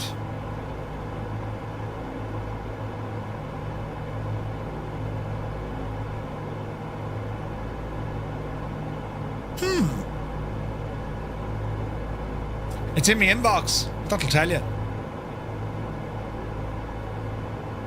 Yeah, Sky Vagrant, you need to do that. In between each flight, otherwise you're going to get a WASM error, unfortunately.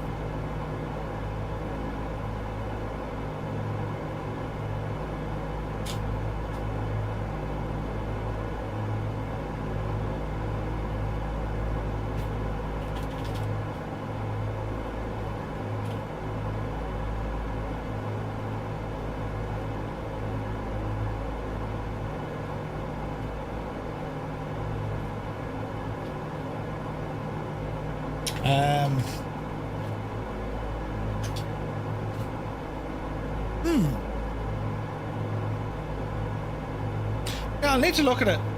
I'm unsure did they do multiplayer though. I know they do AI. I mean, I imagine they do multiplayer.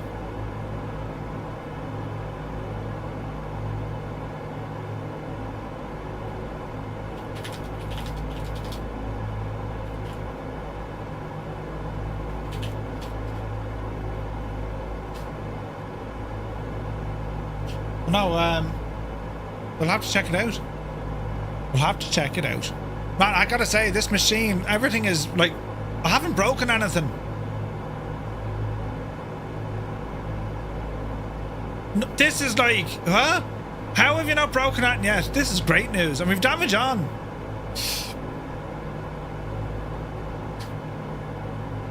Yet, yeah. Emphasize on the yet.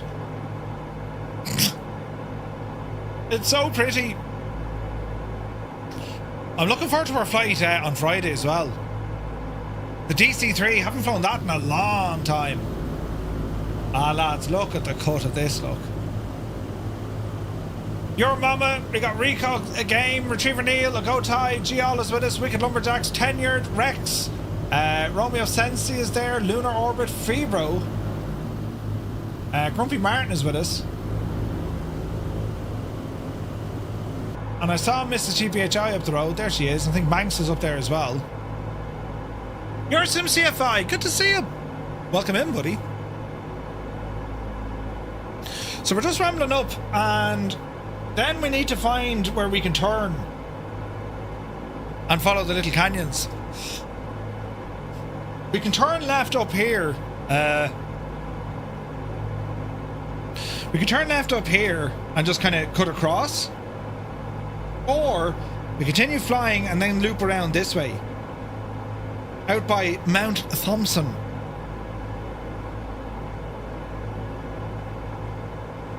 So we might do that.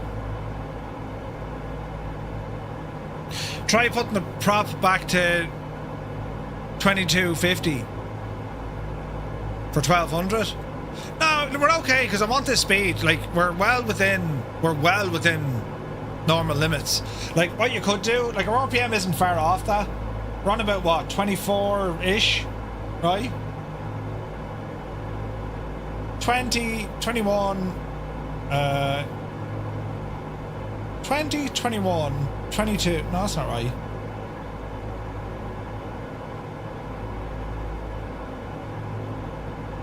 That'd be in and around here, but I'd have to reduce my manifold pressure. But no, it's like it's enjoying life at the moment, do you know?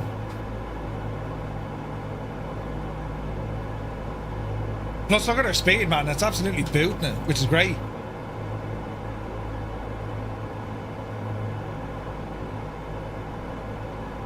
Oh, that one, Gibbo.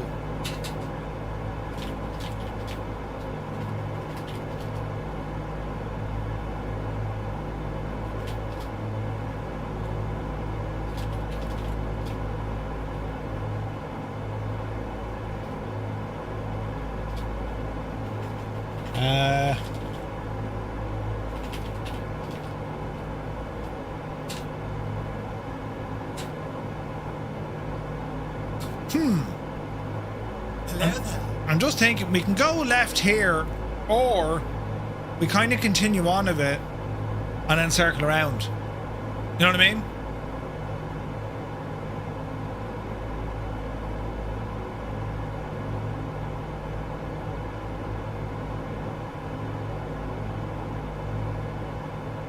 Jeez, this is absolutely gorgeous, lads, isn't it? You always damage that thing, mostly in between flight engineer throttle, right? Pavel is here, good to see you. Welcome in. Like, there's a left turn we can do here, but that's going to bring me down the wrong way. So I want to go up past all of this. So I'm kind of inclined now to hang a right here, lads. And we'll just head up here a little bit. Well, yeah. Because even though we have an inlet there, that's good, it's going to send us the wrong way. So we'll ramble up this way.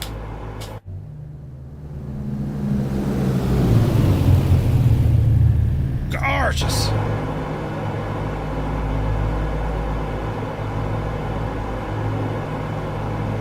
Man, look at the reflections there, look. Jesus. Alright, keep returning.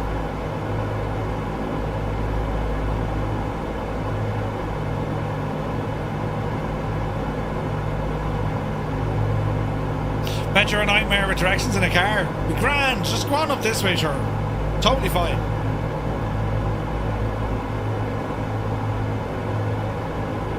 Man, the colour of the water here, it's absolutely savage, isn't it? Jesus.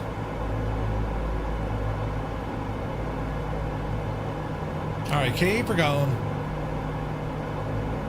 So you kind of see, well, I hope you can see roughly what I'm trying to do. So we're going to come up this little bit of a ravine here, look. Follow the river, and then we'll see a gap somewhere along here on our left hand side. We can just traverse in. There's a bit of an entry in there, look. Because our next airport is Charlie Yankee, Charlie Papa. So we shall see. Scenery is absolutely incredible up here, isn't it?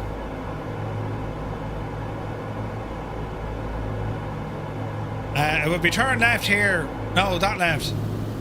Hey, Papa Justify. Good to see you, bud. Jeez, look at the height of the mountain, sure.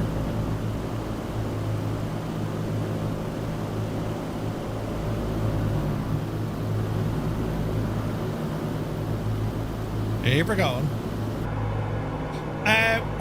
We're not well, I don't think so, no, we're not. I don't think we're in Banff neck of the woods. It looks very similar to it, but I don't think so.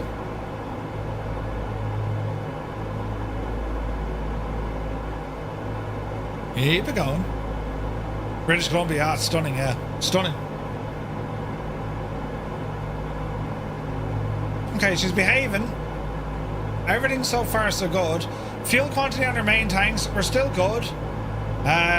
We'll probably jump onto the alternate tanks in a bit. We can get to those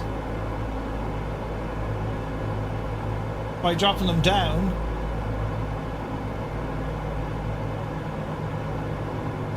But right now we're okay.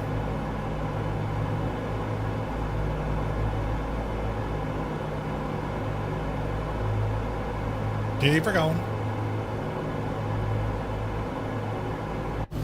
Don't know what the real world weather is here. Anyone fine with live weather? Because I don't think live weather looks as nice as this. Look at the state of that, look. What a beautiful machine.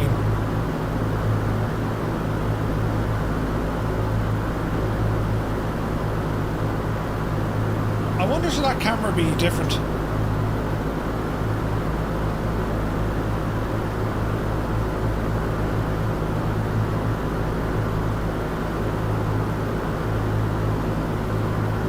That's probably better like that. Live weather's good. We got some mid-level clouds. Alright, let's give live weather a shout.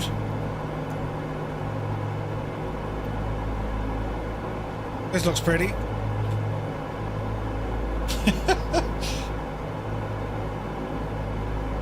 This is a great idea.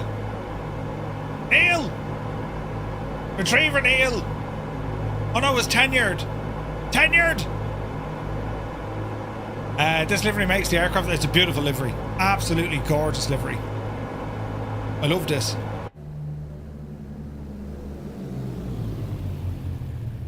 Absolutely gorgeous. When they talk about LOD and all that, like, there are some changes, but like, I don't know. Wouldn't it be great if this thing like got the high detail update as well, like the 7.3? That would be amazing.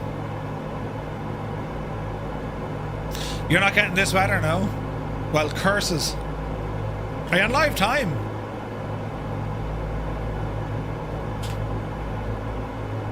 It does look friggin' gorgeous though, doesn't it? Like, it looks gorgeous. The mountains and everything up here. And the colour of the water. Yeah, 100%. It looks great, and then like, is there going to be a mountain?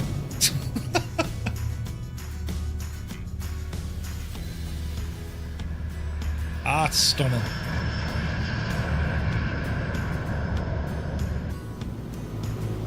Absolutely gorgeous. High detail may as well start from scratch, maybe.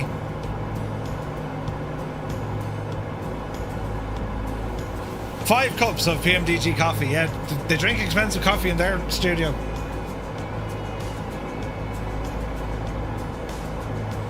Oh man, that's pretty. Jesus, look at that.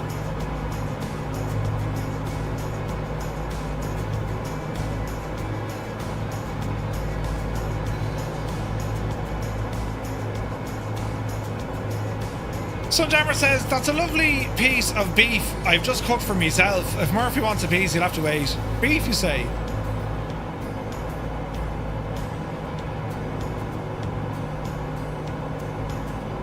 There's Wicked Lumberjacks.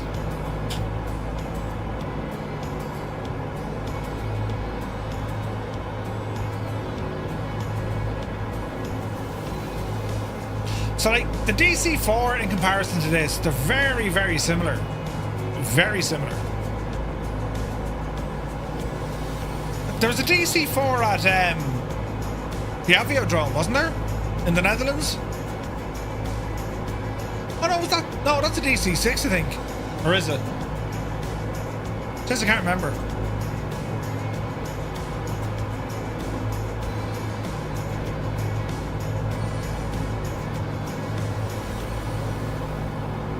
Nice plane. Roast beef, Yorkshire pudding, and roast potatoes and mixed veg. Jeez, a Sunday roast. Sunjammer. There goes Mrs. TPHI in something extremely fast and upside down. You're in an F-14. I need to install an F-14. Because it disabled half my stuff. You need a trained eye to tell them apart, but the engines are pointier on the DC-6. Are they? Interesting. Man, the silhouette of this airplane is just gorgeous, isn't it? It's a stunner.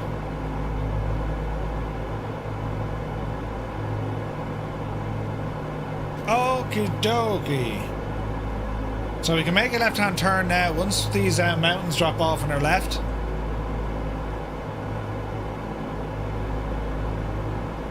Which they will.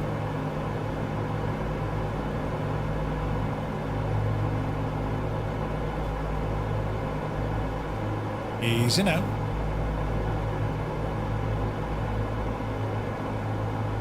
Like, I would love for, do you know, I'd love for a DC-3 at this level of fidelity. Do you know, the DC-3 we have is nice, don't get me wrong, but like, if it was at this level, wouldn't that be awesome?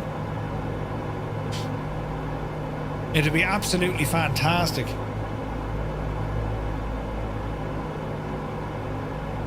Right, we're going to be turning after this mountain ahead of us kind of drops off.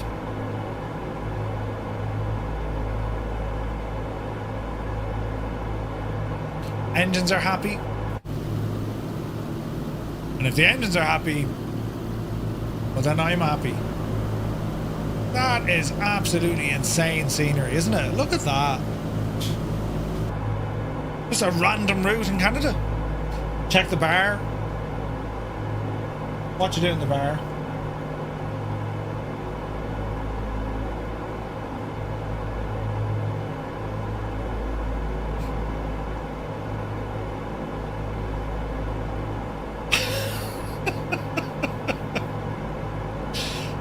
Yeah, it makes sense.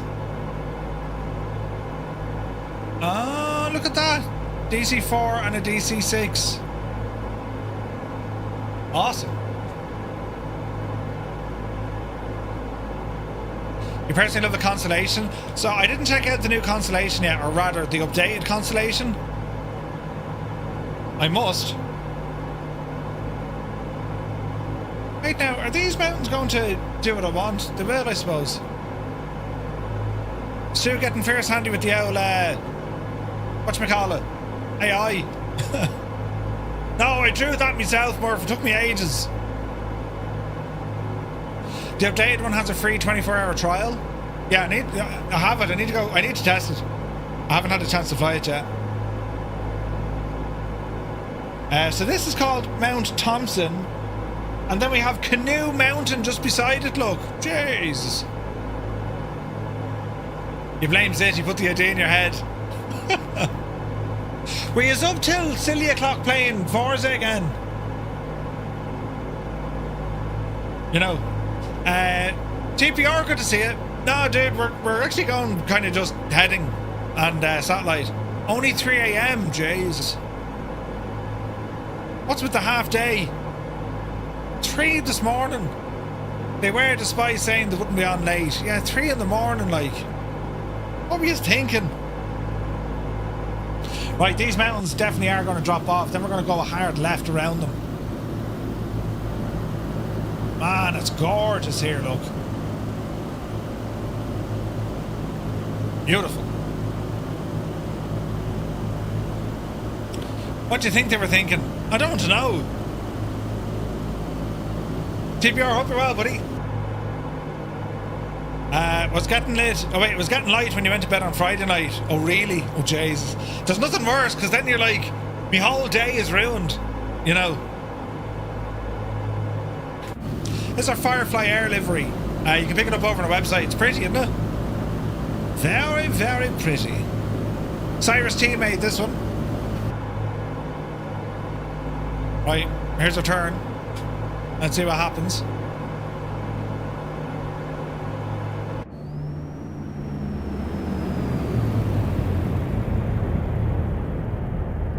Keep it turning.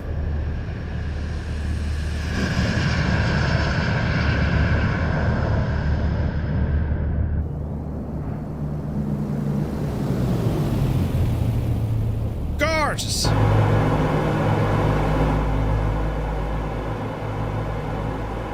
Keep it turning. Now, big mountain ahead of me.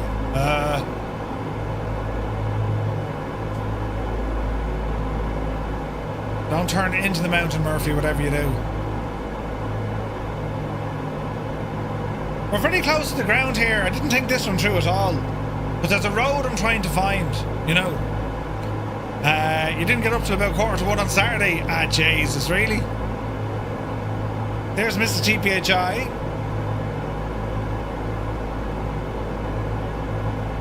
%% prices are still good. Here's our left turn.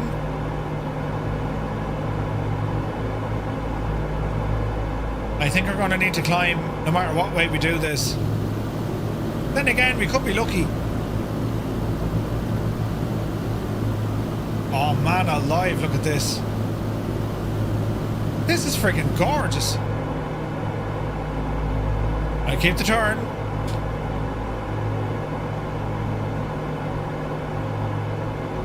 We're going fairly lively here now.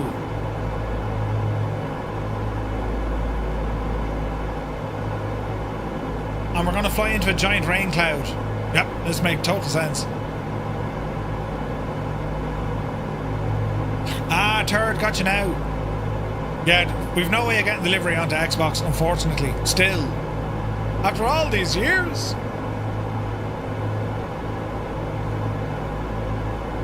Right.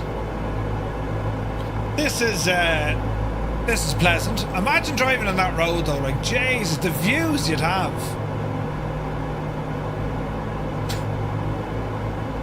Mr. TPHI, flat out. The speed, man.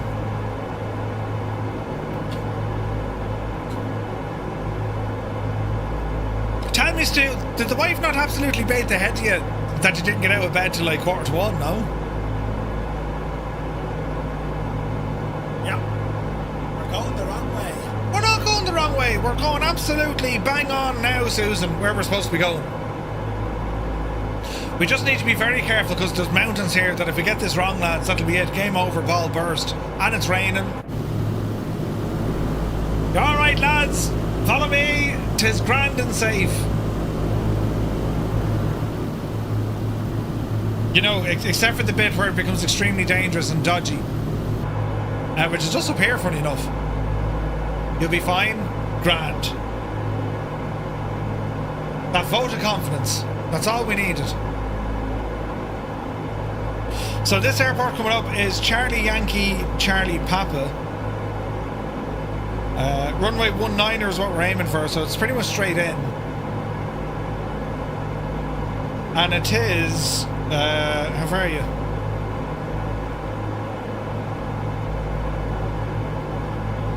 It's about 30 miles out.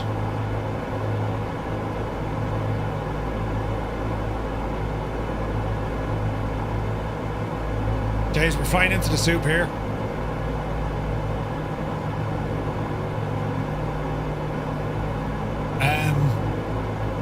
Yeah, this isn't dangerous at all.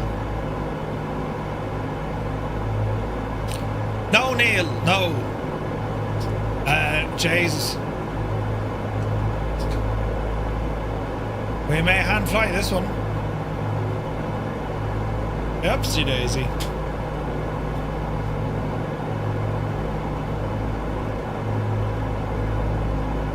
Easy now. Oh man, the mountains around us look absolutely deadly, don't they?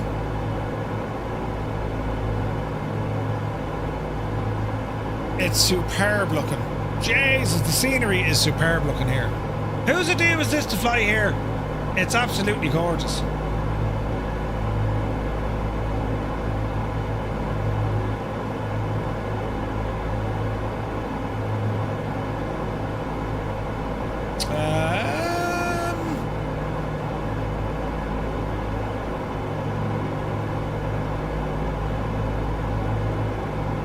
Easy now. Keep her straight. Dead straight. That works. Bit of tunage, lads. As we ramble in.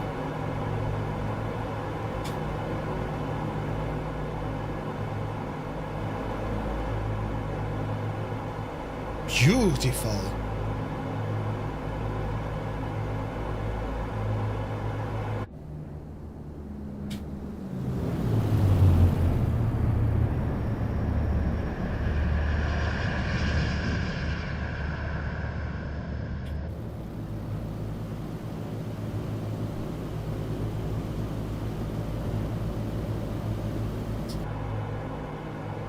Alright, keep it moving in. About 20 miles out. Power, all the shebang. 'Tis grand.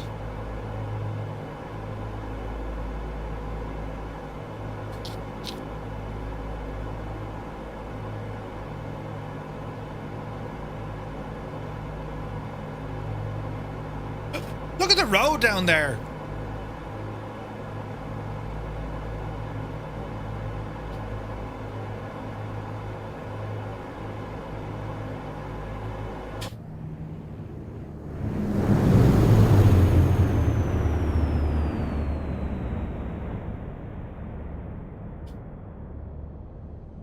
Southeast Asian server.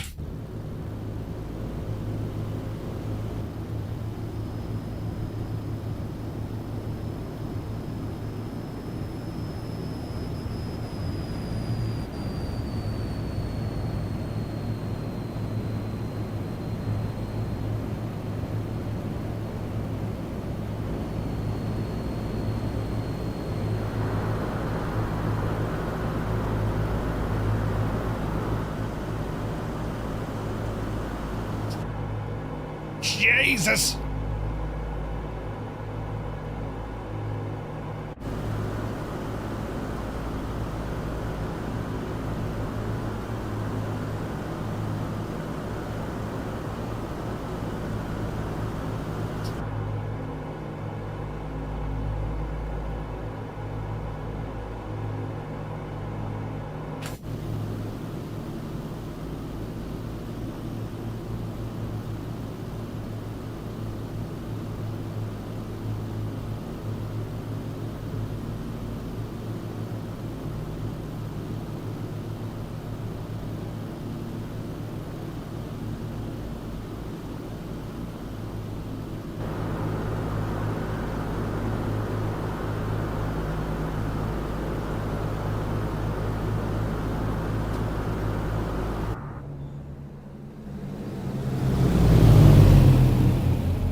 The absolute hack of it, though.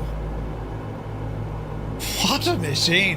What a friggin' machine. The thing is only deadly. Right, speed coming down. Let's get some lights into the equation. Right. Speed 150. Let there be gear.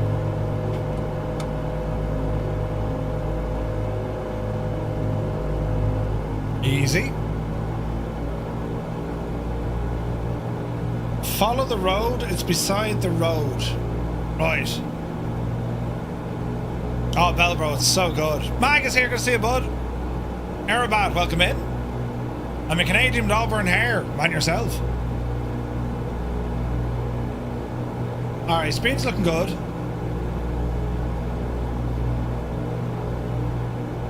Keep the power up a little bit.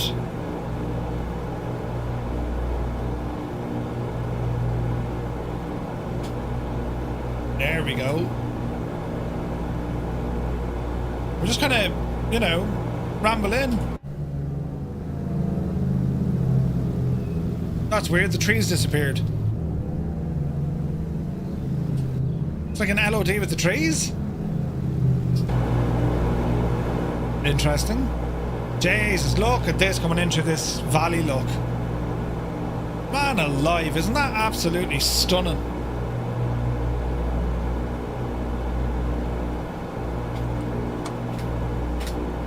Is that a runway? It looks like a runway. Easy now. Well, bro, hope you're well, bud. Jay, look at the size of the train baked into the satellite. Jay, it's massive. Look at all the carriages, look. Jesus. It goes on for miles. It's crazy.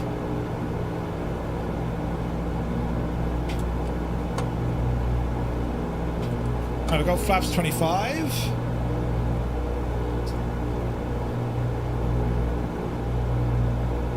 Easy now.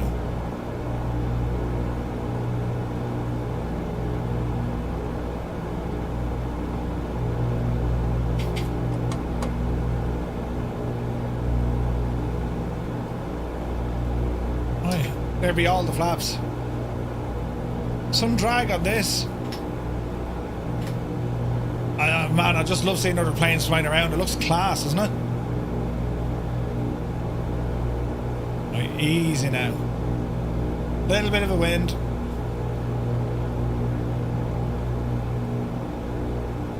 Speed is good.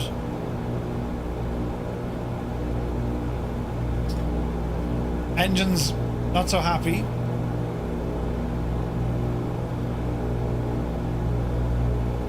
Keep it going. We're coming in at a little bit of an angle. Easy now. Good long runway. Don't hit the parked planes, Murph. Dreamy, sleepy, nighty, snoozy, snooze. A scaredy wolf, you divil. 217 we hit with the Janie. Reversers.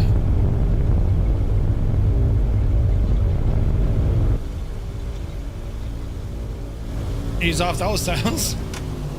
Alright, flaps coming in. It was a left-hand turn.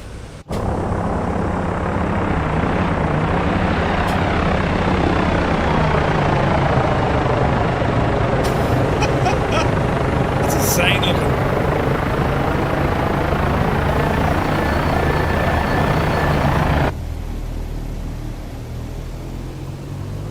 Ron Clemenson, good to see you, bud. It's called the Wheel.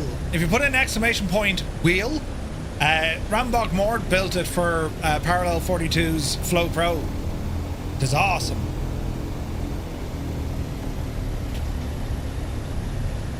There's Retriever Neil. Go on, Neil. He's in. Sorted.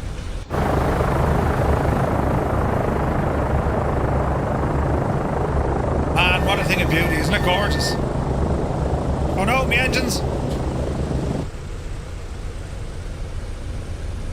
Engines nearly decided to go, you know, good luck. How's our fuel doing?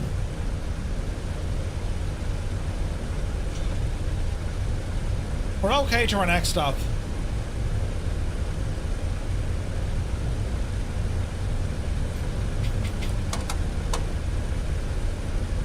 Do we use any tree apps? No, that's all default. There's Mrs. TBHI. She's shown as a Phenom, or a Phenom, but she's in the old F-14. At least it has it in a jet this time, though. Do you know?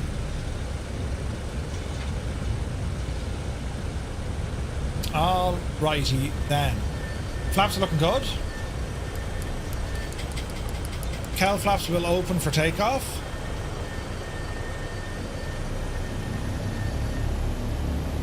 Bit of a turn here. No, I'm not on simplified. She's on high fidelity. But there's a ton of 2020 assets no longer installed. The F-14 being one of them. So all I'm missing now, I need to grab that GA mod because that'll put a few of them back in. So we're getting there.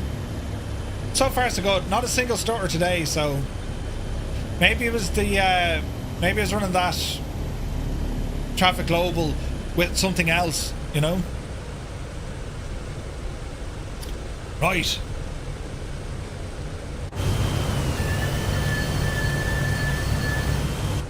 Right, let's see what's going to happen here. Relatively okay-ish runway. So we're going to head down now to CYKA, Charlie Yankee Kilo Alpha. That's called Kamloops. That's the next stop, lads. We'll boot it onto there. Power coming in. Hold a 30. I've been having mega issues recently. What are the issues you're having, Stu?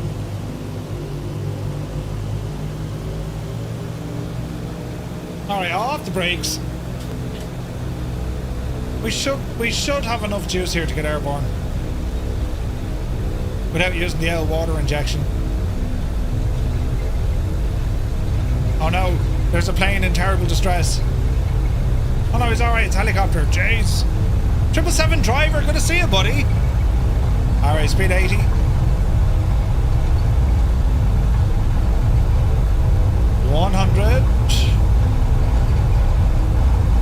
Yeah, we're good. Yepsy daisy.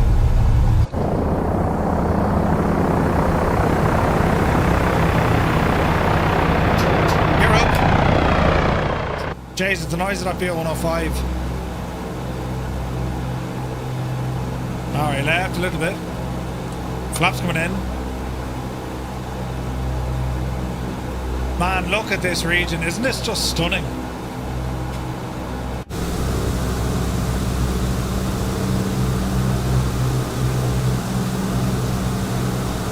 Beautiful. Performance is shagged, especially on the ground, even at smaller default airports. MJ, your community folder, start from there. Good call.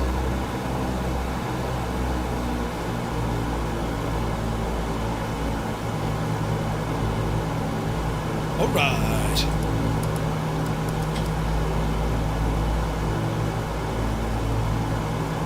Just landed the Starship in Will Rogers. Nice. You flew it in from Juno. Oh, that's awesome. I'm going to fly that again on Thursday. 777. Starship is so good. Kanzui, good to see you. What was the flight time there? Will Rogers from Juno. Was it like a 4-hour flight? No? 2. Jesus. How was Forza Horizon? It was a lot of fun, dude.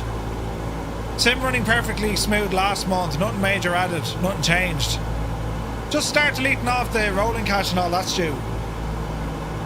4 hours, yeah. Flight level 320. Jesus.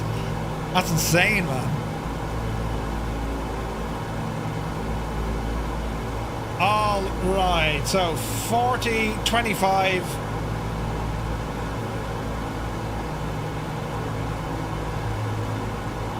$24.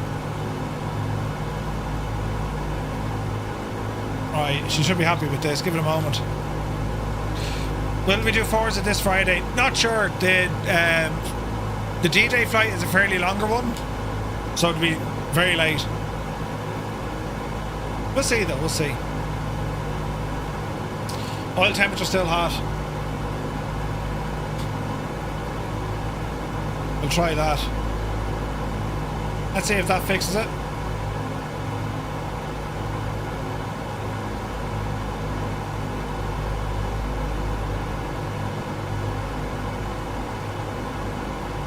Reduce a tiny bit of RPM. I imagine this will come in right now in a second. We'll try some buttons. Cross Hyperu, dude, thank you very much indeed for the raid. Good to see you, man. A very happy Sunday. You joined us, lads. We're in the DC-6. For anyone who's got the updated DC-6 for flights in 2024, there is a WASM issue. What I'd recommend, create a shortcut to your WASM folder and then in between your flights just delete it, because the WASM issue seems to be okay at least during a flight. It's only when you start changing things up again. Hope you had a great stream. Allow myself to introduce myself. Many thanks for the shout out, Muse. And dude, yeah, great to see you. Right, so I'm just trying to make sure we're flying okay. We have high oil temperature. Now, I'm waiting for things to kind of stable out a little bit. We can probably reduce our RPM another little bit. Roughly there, right? Our booster, oh, there's a big jump, see that? Alright, we'll see how it all behaves here now in a moment. Flying in Canada. Chaotic arrival into LGA, really? What were you flying? Okay, it's not happy with oil temperature. That's got to be RPMs, right?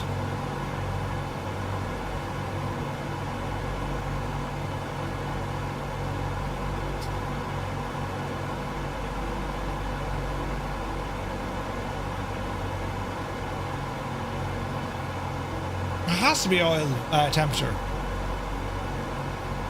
Excessive overboost?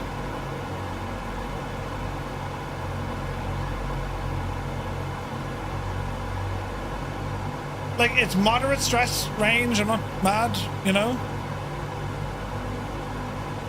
A320 flew the elite wings on VATSIM. Nice! That's awesome. Right, so let's have a look. Under 150 on boost. We're on about 32 on our manifold pressure and about 23 on our RPM. She's liking that.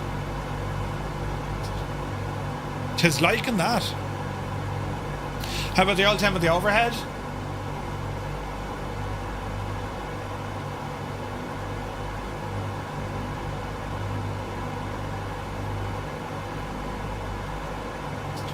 $70 degrees.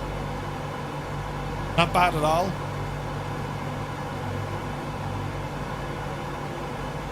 $70's actually, like, we can probably push the oil temp on this up to about 90, can't we?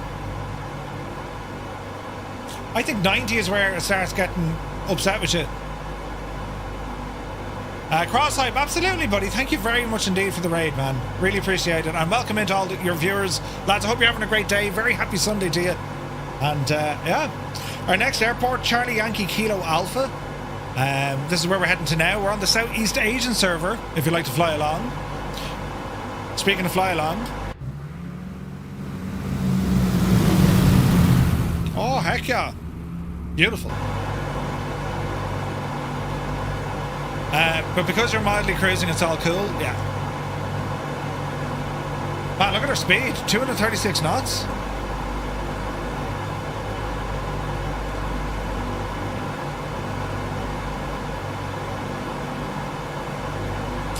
Huh. Number 2 is a little bit hot. We'll be grand. She's okay now.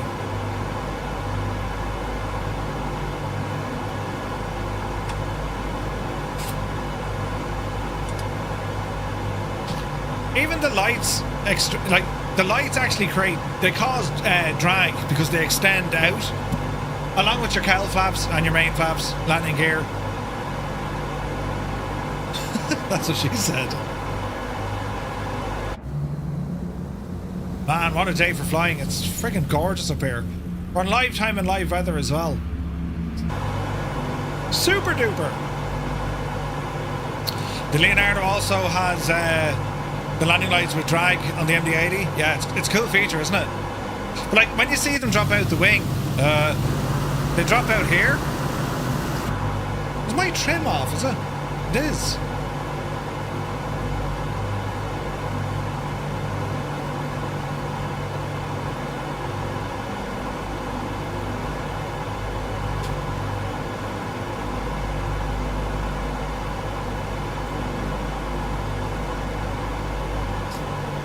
Trim is slightly off, that's interesting.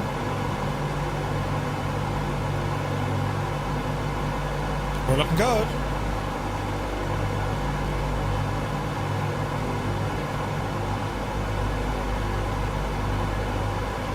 Alright, so Charlie Yankee Kilo Alpha. Shorter runways this time.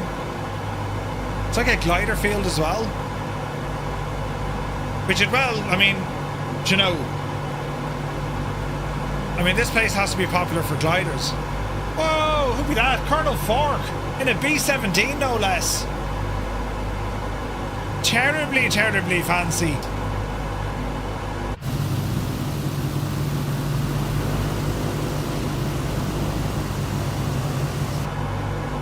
Very nice.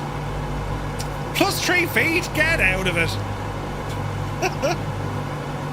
Lies! I mean, clearly above 777, clearly, you know. There was no way. Did you even know you landed?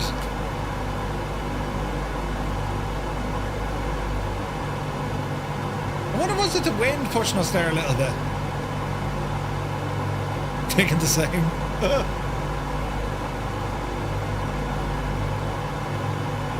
Easy now. Some of the twin Cessnas also have retracting landing lights. 404 and the 310, yeah. Well, I think with the DC-6, if you're flying too fast, the wind will actually push them back in anyway. I think. I'll try and deploy them here and see what happens, right?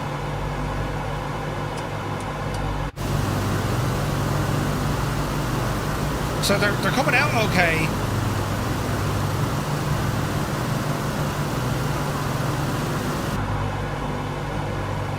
Maybe that's not modelled on this. They used to do it on X-Plane, I think. Around to the left.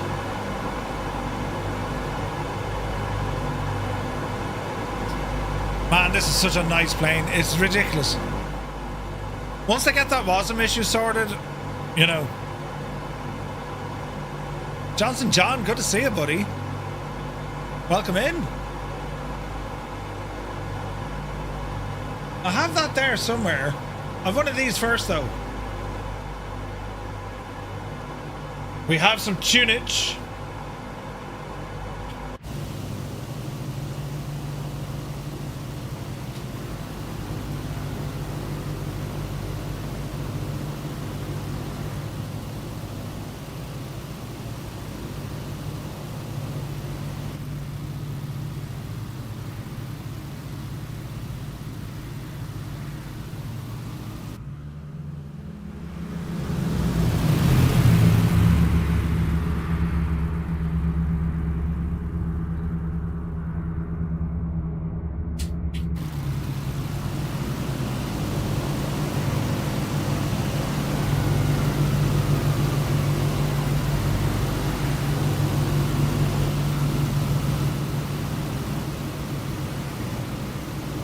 Man, the scenery is savage, isn't it?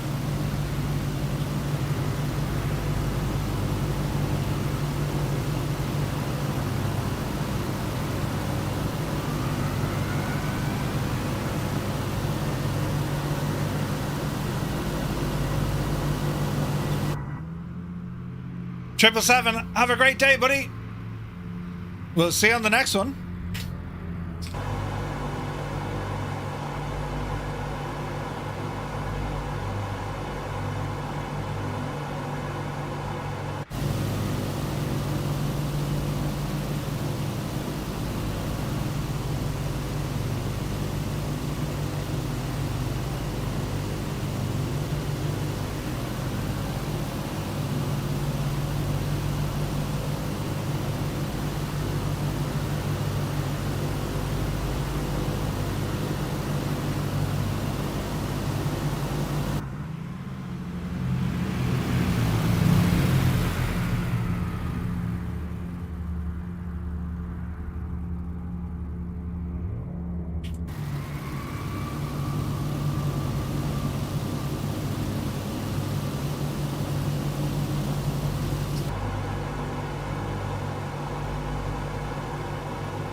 Riot.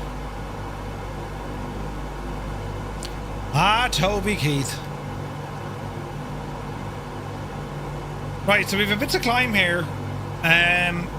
There's valleys off to our left and our right. More so our left.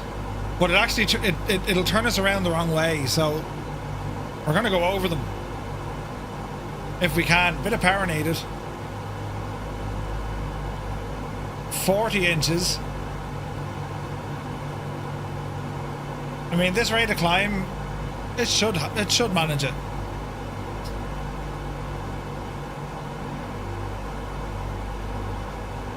So we've got a big ridge here. We'll kind of handrail this until we pick up a bit more altitude.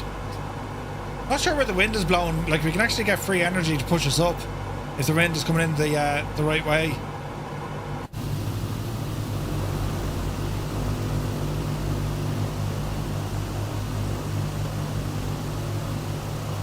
Looking good, lads.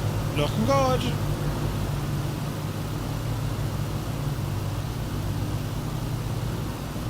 Yeah, like, we got free energy over this hill. Look, we're up to 160 knots and climbing, and it hasn't dropped off. Interesting. So we'll keep going this way.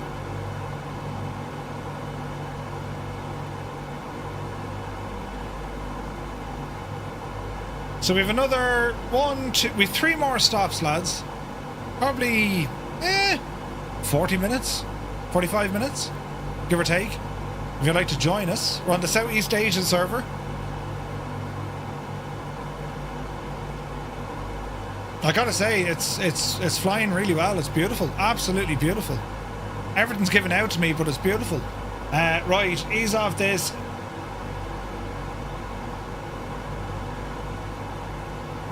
And that should fix it. Cylinder head temperature is hot as balls, but that should fix itself. There we go. Man, look at the mountains there, look. Gorgeous.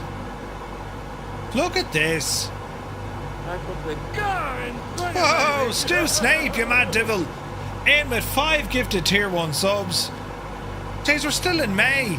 Thank you very, very much indeed. Lads, if you've got a tier 1 sub, and thanks to Stu Snape, do be sure to say thank you. The man is a legend. The last day of the month as well. Stu, thank you very much indeed, buddy. Look at the Jesus, look at the lake up there and everything. That'd be cold now, but it'd be fabulous.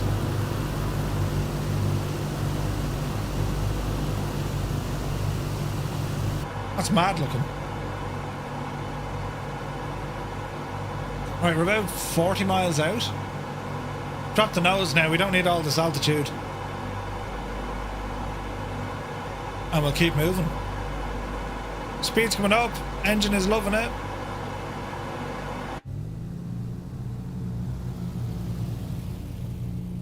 What a machine.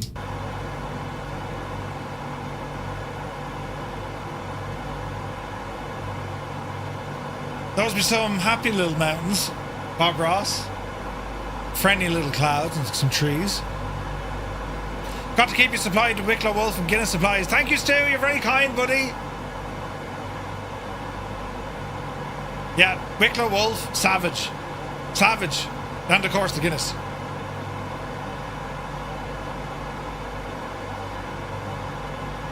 Alright. Down in the right hand a little bit. Jeez, look at our speed, man. We're booting it. This is deadly. Wonder how she look a little bit later in the day. Oh yeah, and the electricity to power up the fridge to keep your potato cool. Yes. So it's like it's 10 to 10 in the morning here where we are, right? What if we change the time of day to something more ridiculous?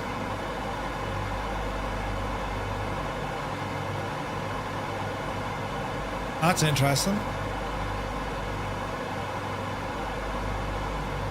Oh, that's pretty. Ah, would you get a way out of that, look? Jesus. I love that you can do that in the sim. You know. Giant Meat says, I love how your voice on Saying Tension says Jesus every time you announce something. Jesus! Yeah, it uses a fair amount of the old Jesus then.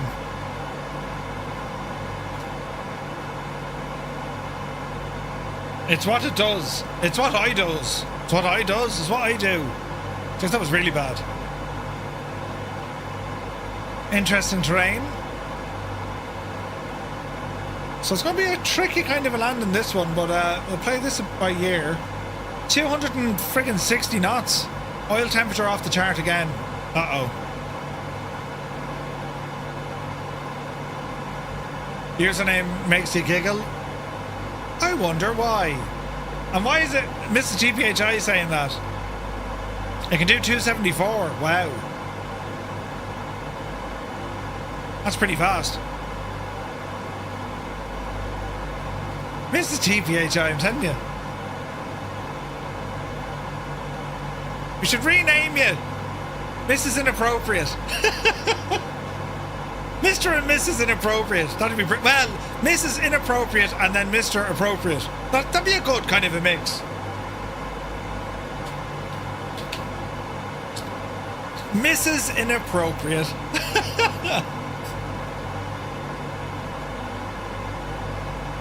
Man alive. Jeez, you really do get it. You have to be lower, but you get that sense of speed. Gorgeous. Like, everything's nice and relaxed when you're in the air, but like, drop the speed down, it gets nuts. Imagine having to live with you. Could you imagine? No word whatsoever could be safe. No sentence. There'd be a double meaning to everything. You know. Mrs. Quagmire. That also works. Giggity goo! Alright. Spilt milk! Spilt milk, Rob!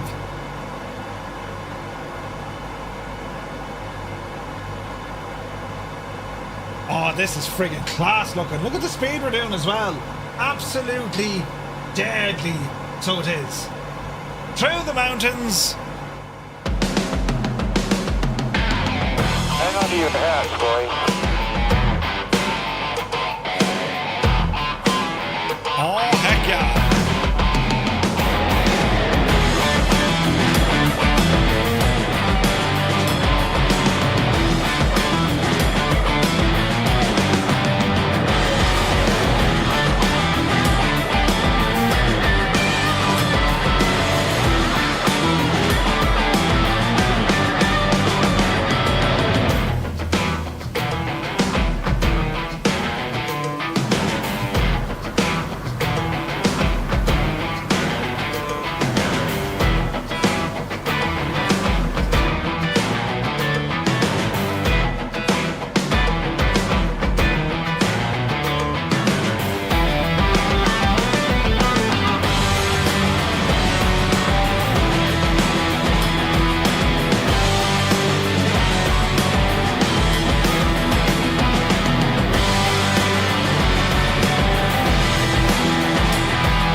This machine is ridiculous.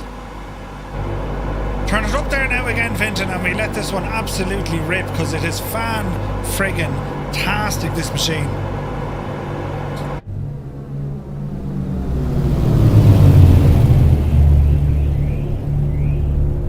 Jesus, though.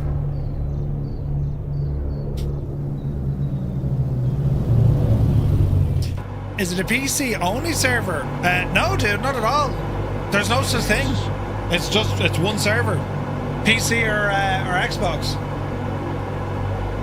That's what they do.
'Tis a ridiculous machine.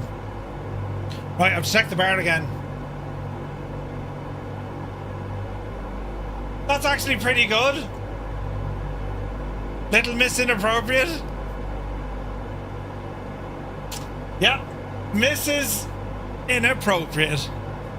What location? We are about 10 miles from Charlie Yankee Kilo Alpha. That is Mr. GPHI right there. Right there. This is live weather, lads. This is stunning. Right, ease the power here. Gently does it.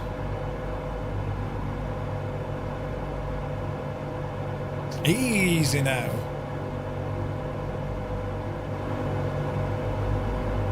There's the railway.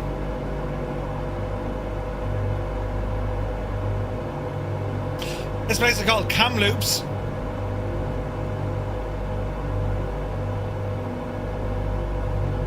And it's only gorgeous.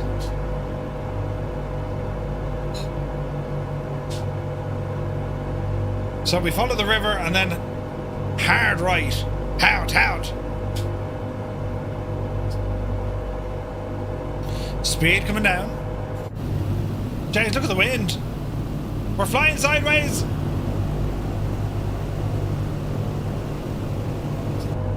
Alright, gear down.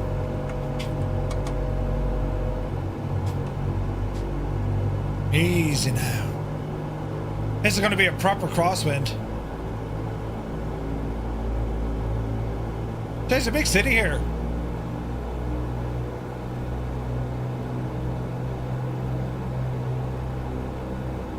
If you're on the piece... Oh wait, hang on. PlayStation 5? Yeah, there's no crossplay.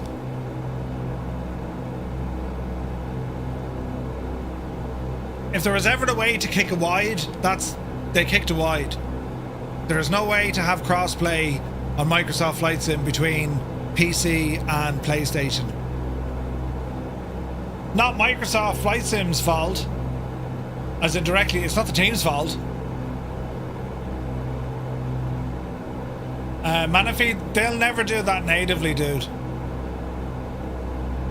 It's kind of counterproductive, like they don't want people on old servers. Sorry, they don't want people on the older platform. Even if they say they want it maintained and that, but like, they could have easily have had dual servers, but I just don't think they would have been able to handle it. Alright, more flaps. And let's see if we can do what's called a very graceful, gentle landing, There's a runway. Oh man, this place is gorgeous. Look at that, man. Canada, eh?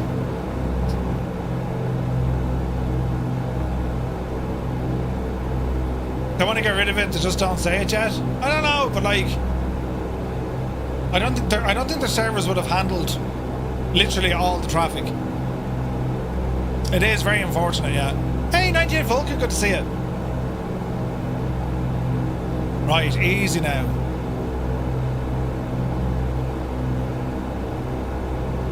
Way too many differences to connect the two natively? Not really. It's extremely easy to connect them. It couldn't actually be any easier to connect them. You're literally looking at SimConnect data. Say Intentions do it. JoinFS did it. VATSIM does it.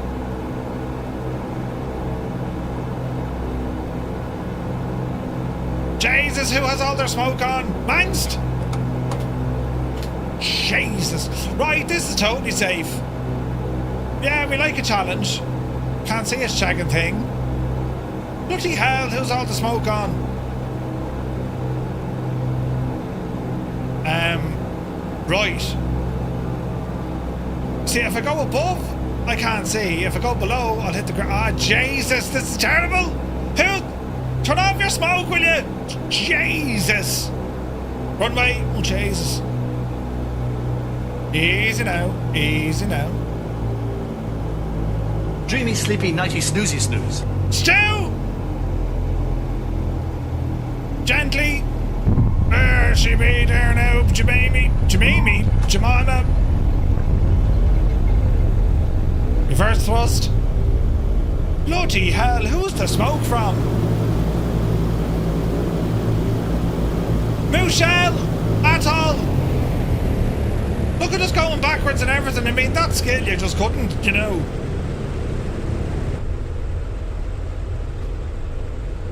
You might want to get the old head gasket looked at. We're totally fine. We're just reversing here the old runway. No, that's forwards, Murph. Jesus. Back her up there, Finton, quick. Yes. That's how we do.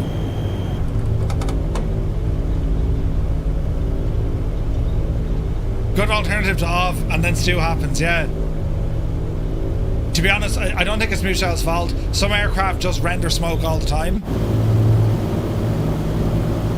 Man alive, this thing can move backwards. Can't it? Oh Jesus, my engines. Oh, it really doesn't like full revert. Right. Did I shag them? Yes, Murph, you absolutely did.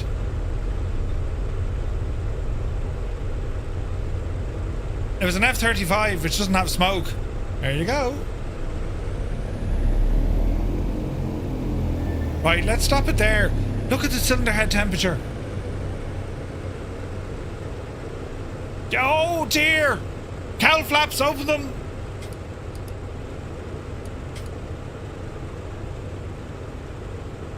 Look at this big just cool me pretties! Oh yeah, it's not going to like this at all. This is going to be damage all over the place. Right. Only took us 2 hours before I broke it. Right, lads, next stop. Are we landing at that CAZ-5? Sure, we might as well.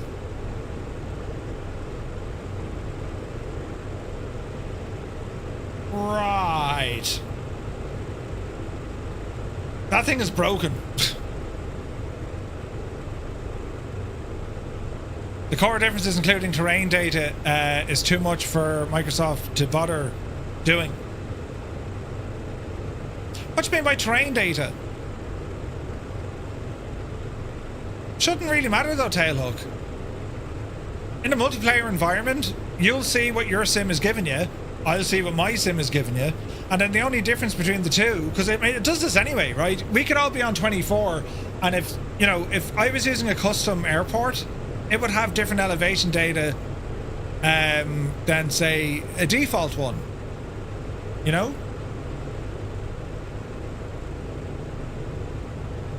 Right, cylinder head temperature is dropping. I couldn't go flying with them that hot, look. I'm kind of thinking if we get air on these, they'll cool down even quicker, won't they? Alright, drop some flaps here. It'd be great if they could do it, but I don't think they're going to do it. Right, flaps 20. Power coming in.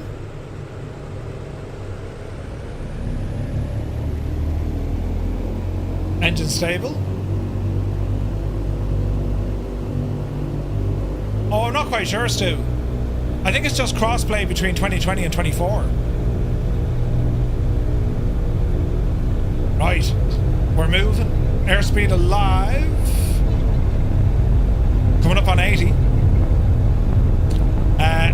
Eric, exclamation point, wheel, all one word.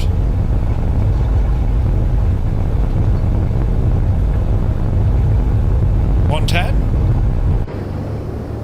Yep, see Daisy. Gear up. Man, that's so good. What a machine. What a machine. You didn't even know that was a thing, telling you. Alright, flaps coming in. Cylinder head temperature is considerably colder.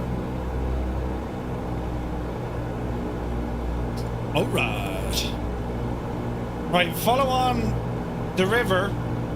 Thompson is called, or Thompson Lake. Then it turns into a river. And then we keep her moving. You do need to have Flow Pro. Most definite.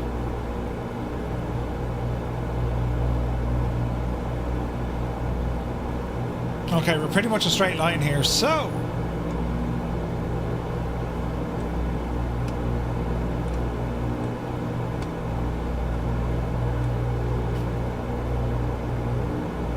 hold or alt. Heading mode. That'll do it.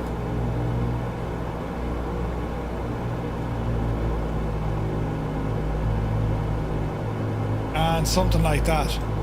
Oil temperature is high. Cylinder head temperature is looking much better. So we can close off these cowl flaps. There she be. Tried out the St. Tenson's widget for flow last night. It's only class. Oh, Malky, it's so good, isn't it? It's so good.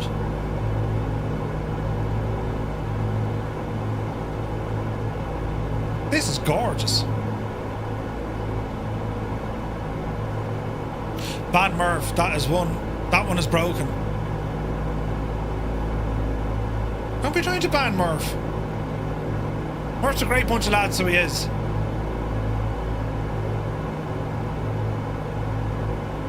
You got it, Eric? Sweet. Yeah, it works. You need Flow Pro for it.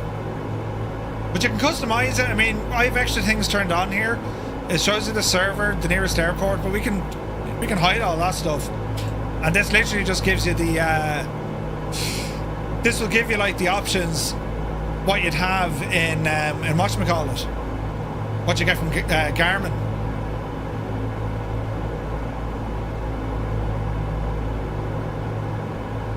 It's cool, isn't it?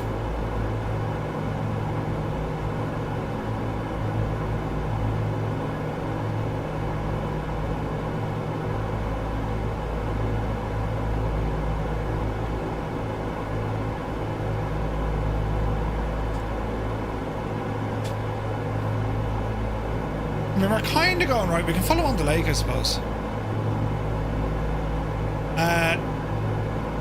You see the link? Yeah. So Flow Pro is the wheel, this widget here. As in, not the widget, that's the software. But then you can use things like... And you can move this guy around and resize them and all the jazz.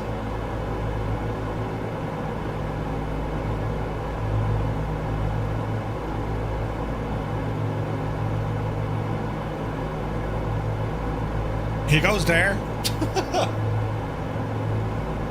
Although that's very high up the screen, is it?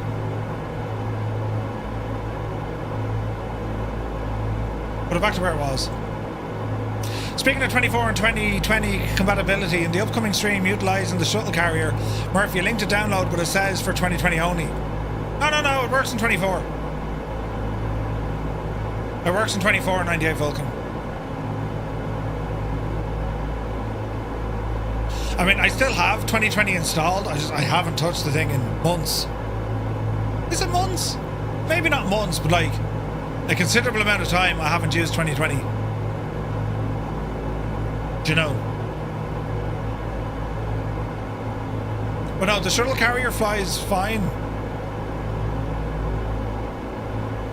Oh, this is freaking gorgeous. C-160, that's a great machine as well. I do like that.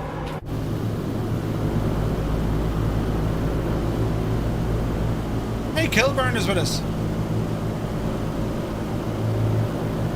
Colonel Fork is still with us. What's the Colonel in? There he is.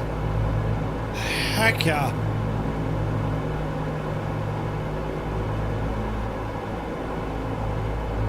Meanwhile, Murphy's heading towards a big mountain.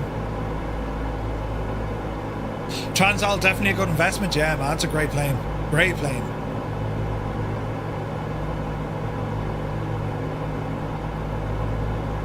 Right, so I just need like F-14s and tornadoes and stuff.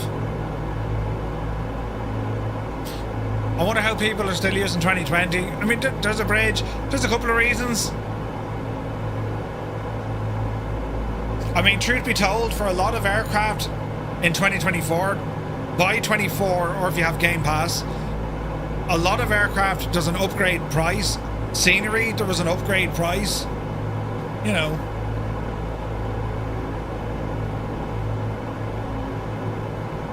But in terms of how the sim is, to me, 24 is just excellent.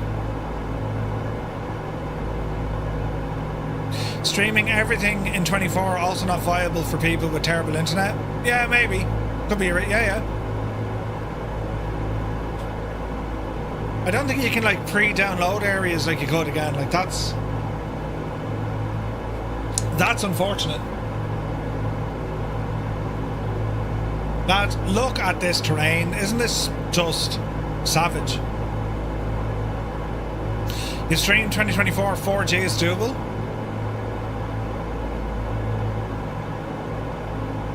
$50 to $80 megabytes, yeah. Some stuff just works better in 20 than 24. Like say the high performance group choppers. I don't know, like for developers, I don't know, it's to get aircraft off 2020 and get them working in 2024. For some it was easy, for others it was extremely difficult, you know. For others they haven't managed it at all yet, you know.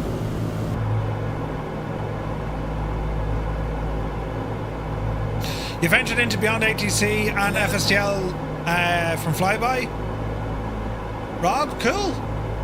So just make sure you're not using the FSLTL injector. So I have say intentions and I use the FSLTL models. I just think like for me, say intentions is just there's far more going on than just ATC. There's a lot more features that I like, you know. Flying tonight, good to see you. I have a friend who has this game, but his internet is dreadful. He can't use it. No way. I rarely fly without it now. Yeah, like if I'm not using ATC, I might not always use the ATC, but I always have say intentions on. I always. There's something I'll be using with it. Either I want to see it on the map, or I want the use of talking to the co-pilot, or you know, I want the use of you know, figuring out nearest frequencies and all this. Why is that looking to log in?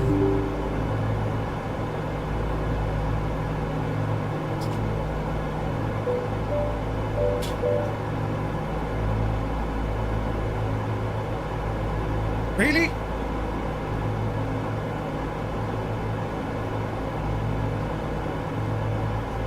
Wait now, is that going to show a password? No, it doesn't. Alright, we'll try this.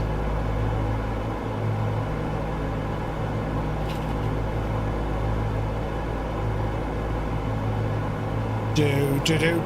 Huzzah! All the available frequencies.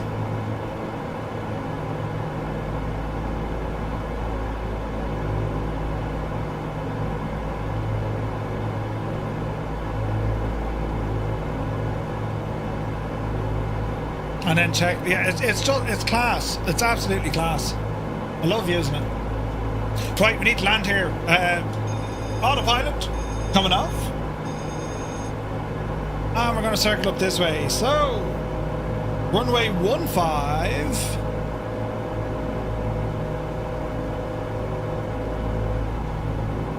You got this game to fly with us all on PlayStation?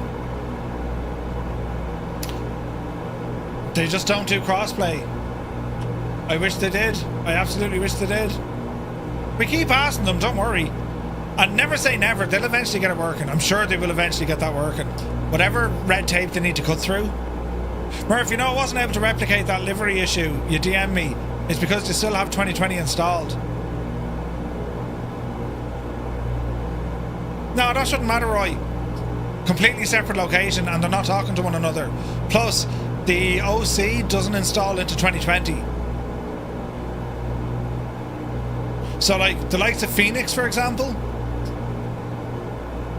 like none of them are on the same drive. So I don't think that's the case. Unless of course I'm wrong, which I could very well be wrong. Do you know? Does say intention inject its own traffic then? Yes. Don't use any other injector. Say intentions will allow you to use other models, right? But it has its own injector. It won't work with someone else's injector turned on. Not designed to do that. Right. Landing coming in, we hope. Is that a runway over there? Oh, it is. Jeez, this place is lovely as well, isn't it? Watch your speed.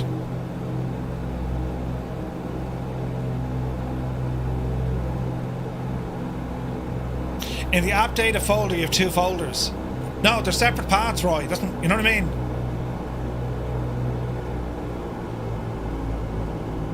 They're separate paths. So, put it this way, I can remove 2020 goes in under flight simulator.wbl something or other, right? It has its own address. 2024 is under a different folder structure. It's called Limitless. So they're not inside the same. If that makes sense? Like, they're a different address, so they don't conflict. And even if you can remove one out of it, you're still going to have the same problem. So even if you temporarily moved, say, 2020 out of your app data folder, same result. It's whatever these guys were doing with deliveries, the sim is detecting them as a 2020 asset. Because it doesn't just stop delivery, it stops all deliveries, you know? One for thinking, though. Live traffic injectors, not a great idea for ATC programming. How do you control the traffic? Yeah. Easy now. Jesus, we're coming in hot. Easy. Oh, Jesus. Short runway. Oh, are we going to get this down? I'm landing with a tailwind. That's smart.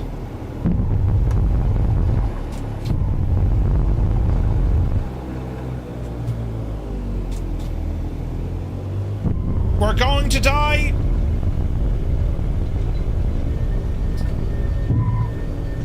Jesus, that was close. So do you know what I did? I clicked the button for my reversers. Then I said I'm not going to make this, so I clicked the button again to do a go around. And my engine's throttled back a second time.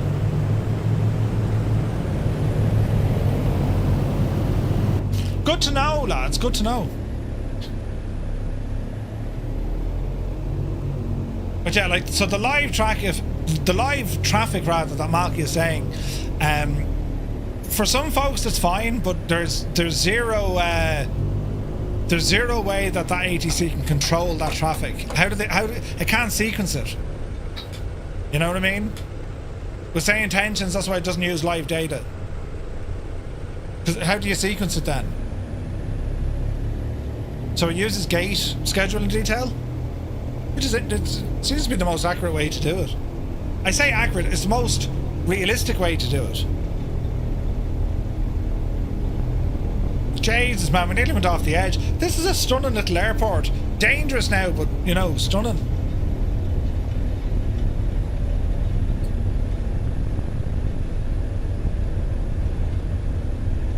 Easy now.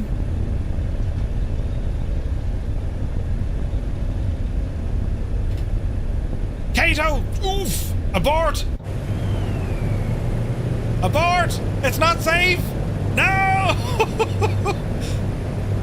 Kato has gone off the edge. Oh no, we got out of there. Jesus, that was close.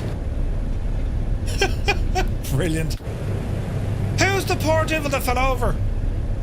Well then, be gov. I mean, you hate to see it. You hate to see it.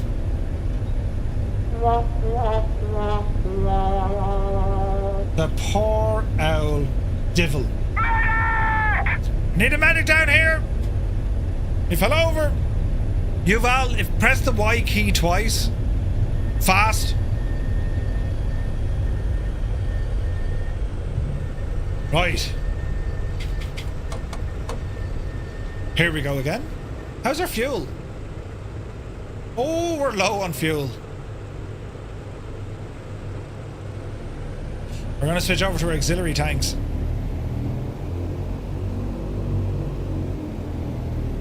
Oh wait, sorry, Shift Z. That's the default slew mode, is it?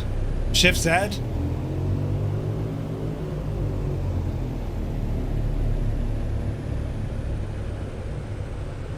There you go.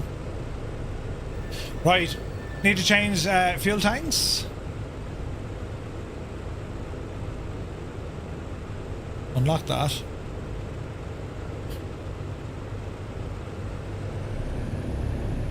Alright, so alternate tanks. Flaps are set. Power coming in. 30 inches. Looking good. ICAO for this. John, it is Charlie Alpha Zulu 5. Must be the first DC-6 GTM flight I've missed. Ah, Dougal, no way. Don't worry. We'll be doing more of them, buddy. Don't worry. Also, if you look at the data on Flight Radar, some of it is comical. A Tomahawk climbing at 36,000 feet a minute. Yeah. Right. Power. Oh yeah, I properly broke my engines, look. We can't even get above 48 inches of manifold pressure.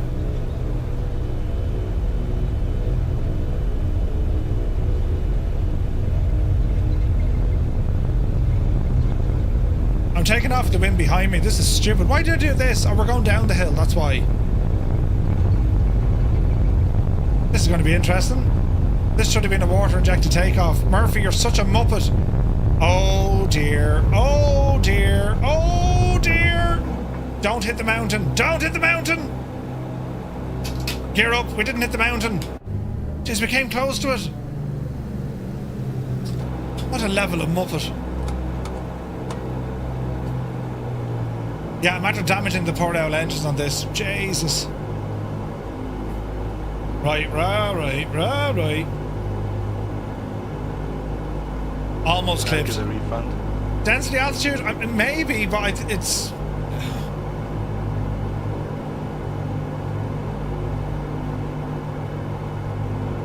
Will this give me density altitude?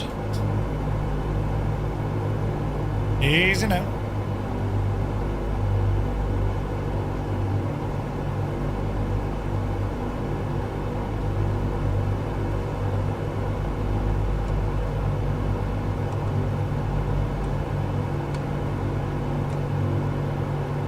Balls! Try that again, Murph.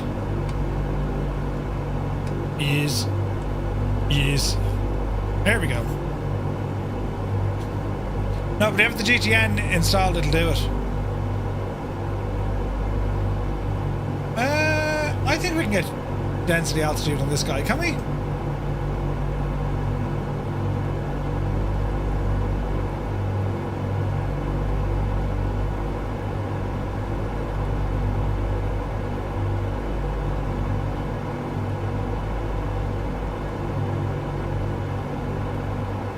Surely we can get density altitude here.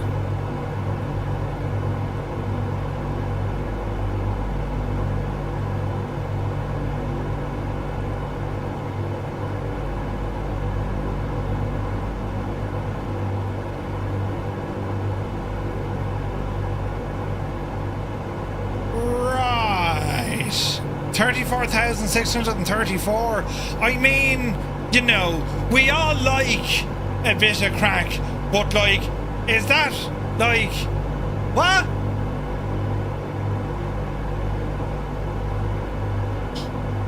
That might be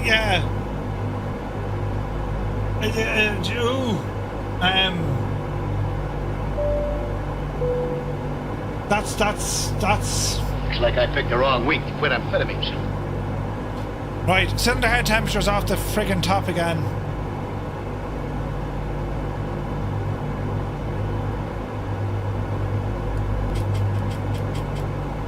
Leave them open, cool them down.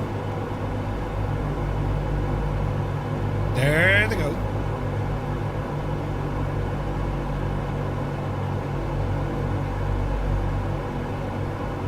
There we go. Right. Just taking off. Just taking off with only chase plane, Phoenix and Navigraph in the community folder. It's running fine so far. Interesting. Rob did a flight last night in the A380 for the first time, putting the same amount of fuel for an A320. Uh-oh. Peter's here. Good to see you, buddy. Yeah, something tells me the density altitude is incorrect. That can't be right.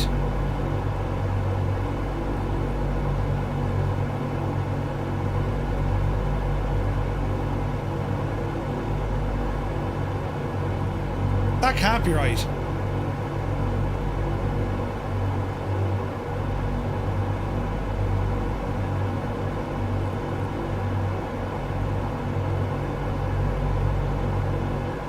I don't even know how I can change that. How smooth is your multiplayer now? Butter smooth. But you know what, Final Rabbit? Turning off all the 2020 stuff shagged things because liveries and all that stuff doesn't work. So you need to go back and turn on other stuff as well. From my testing, it looks as if the Just Flight traffic models were causing the issue. Because I'm running with FSLTL and it's butter smooth. Butter smooth. It might work if you populate the data, but that's a pain in the ass. 100%. Cheers, Roy. We'll have a look. Man alive. I just realised we're in a very dodgy canyon and I'm flying very fast. Autopilot off. Suggest we fly this by hand and see what happens, you know, without... well, getting in all sorts of trouble though. I mean, which could happen, you know. We just need to be careful. Easy now. Easy now. I gotta say, man, this is absolutely stunning, isn't it?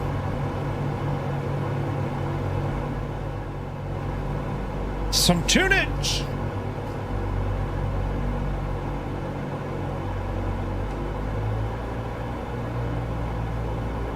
We got some bridges.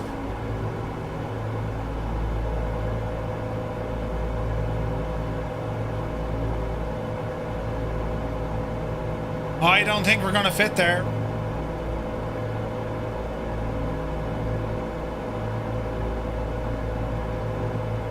I don't think we're gonna fit here.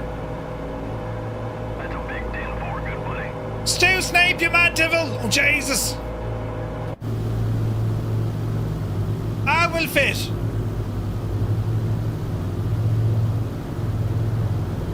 Jesus! Yeah, baby!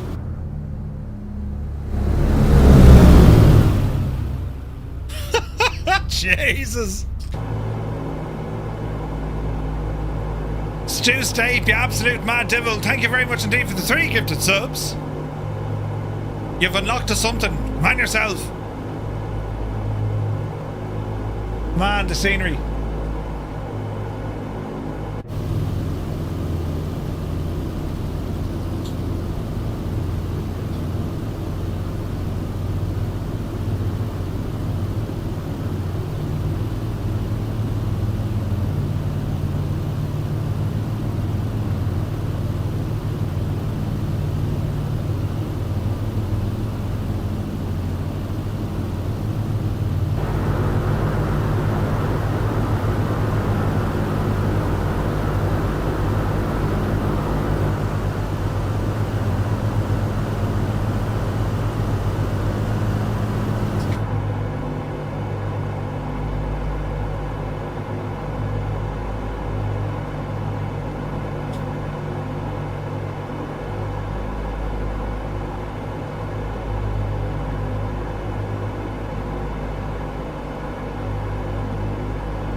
Look at that.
totally safe. Nothing to worry about here at all. All is grand. And, oh, Jesus, now we're in total trouble.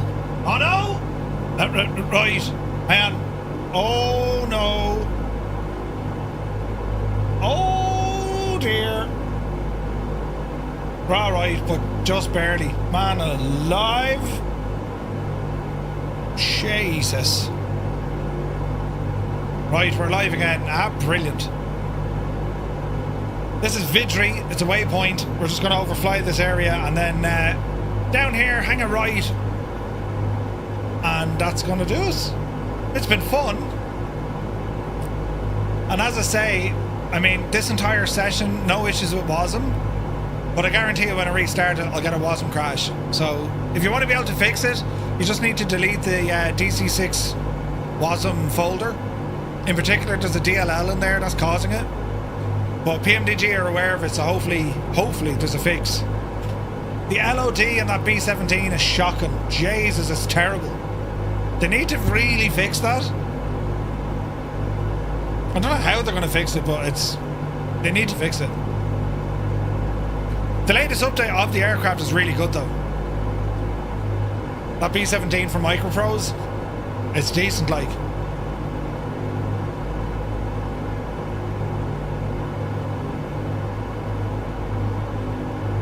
Stu, you need to try that 2020 messing. I mean, technically, even the streamed data that's 2020, I mean, I've disabled all of that. I turned back on liveries. I wonder is that going to, maybe that's causing you the issues. This is running butter smooth, lads, and we're in multiplayer, so like, I haven't had a single stutter today. You know what I mean? I just hope it's now finally solved. We'll know tomorrow night, we'll get a good idea. Mr. Roddyman, good to see you. This is the PMDG DC-6. And it's only gorgeous.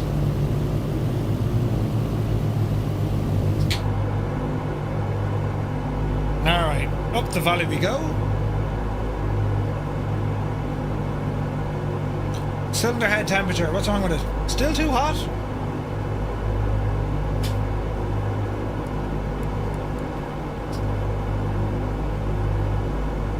And oil temperature still a little bit off. Try that. Cylinder head temperature's coming back in range. So it's just our oil temperature. That said, the ATR update wasn't great performance-wise. Oh, really? You did install 2020 recently to free up space. I wonder if that's why you're not having as many issues. It could be.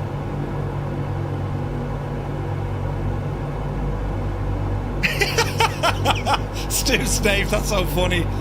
I'll take a look. Twitch is now telling me I need 50 gifted subs to unlock the next badge. I tell you what, Twitch can check off. That's hilarious.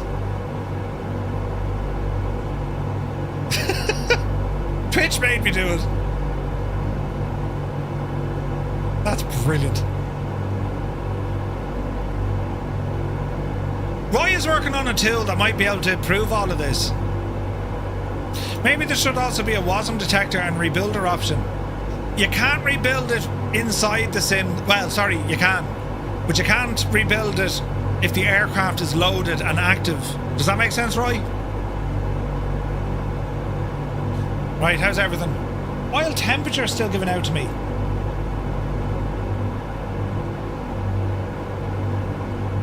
I mean, it's marginal, but it's still hot.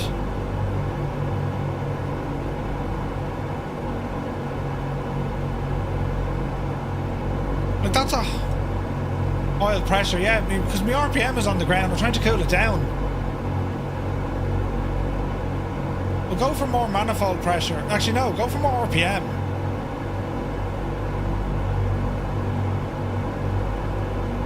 I don't know how to fix the oil temperature.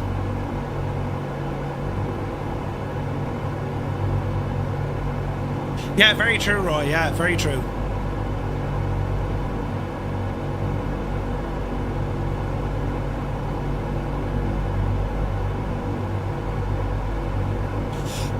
I wonder what oil dilution. No?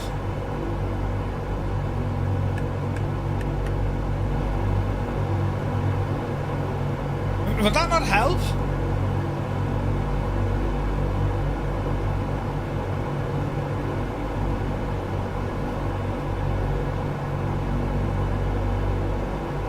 I don't think so. The water cooler. Water cooler. Ease off the throttle.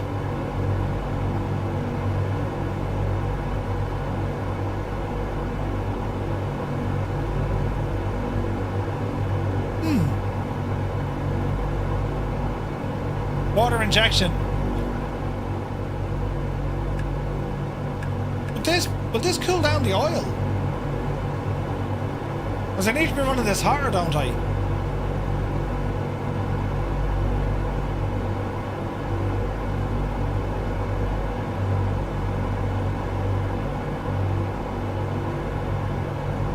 Like, this doesn't come into about 47 inches of mercury or manifold pressure. Yeah, no, it's not gonna like that. Yeah, water injection. Think of it like a turbo. Water injection pumps. I don't think that's right. Like, we have oil temperature is the issue. Yeah, it's not for cooling. I was thinking that. So if we want better, well, it's not even going to be mixture.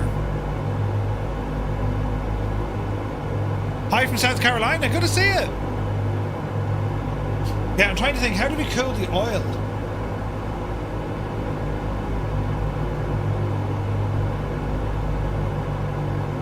I was thinking oil dilution, but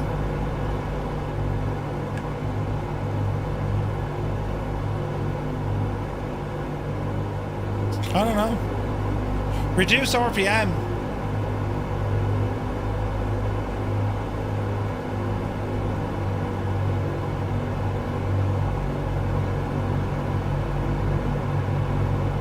Just giving out about oil pressure now. Alright, let's see if we can fix this.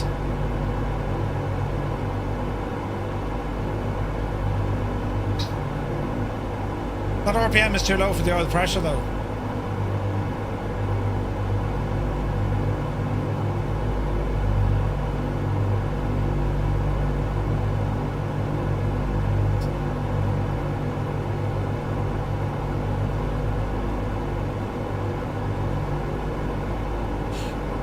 Reduce the RPM. High pressure, or sorry, high RPM heats the oil.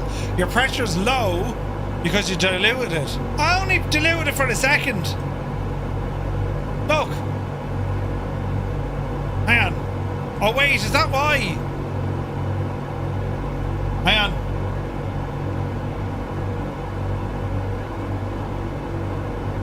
I mean, it's you know, it's fine. The temperature isn't fine though. So if you're right. So if I lower the RPM now.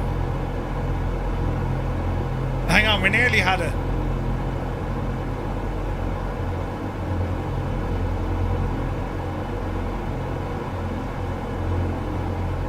Now.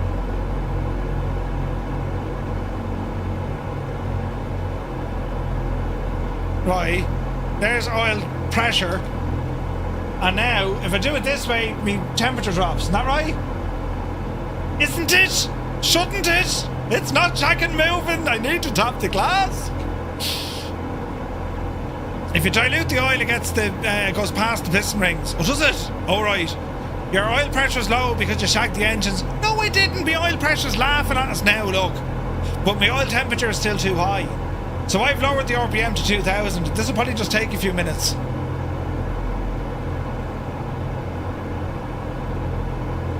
It's very hot in there. Anyway.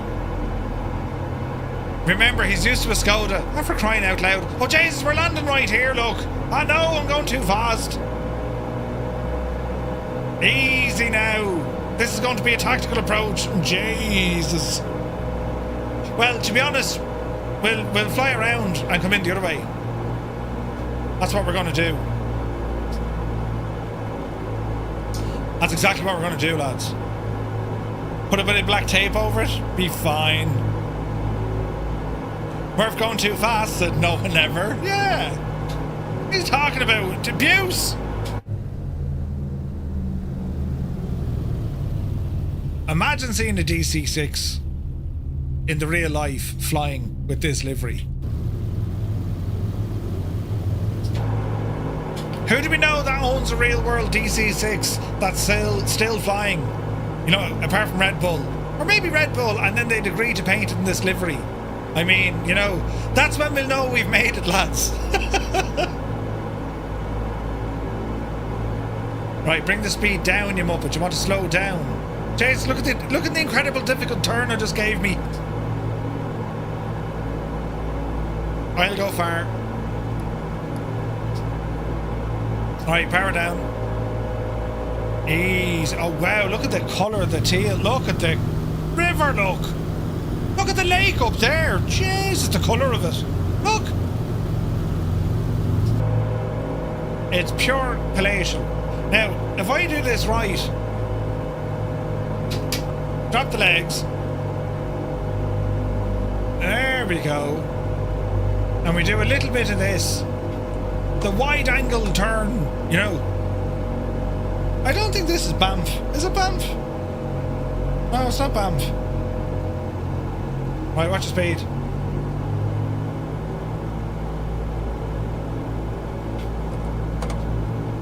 The airport is Charlie Yankee Lima, India. But I don't think it's Banff.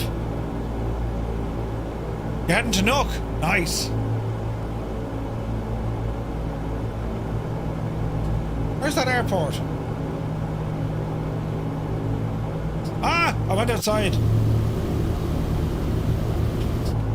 It's over here, look. Jeez, we're very low for this. Up you devil. Up you devil.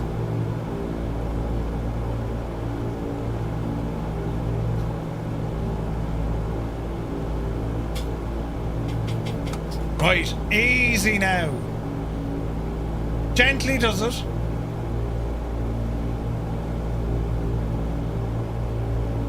Looking good.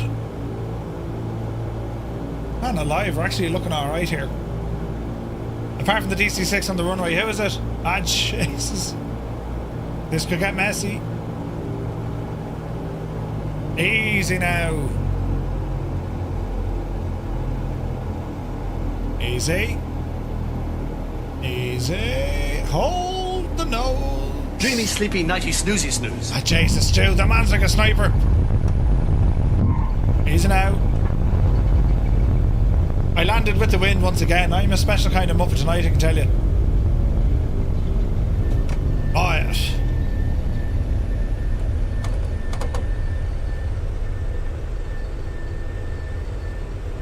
Easy.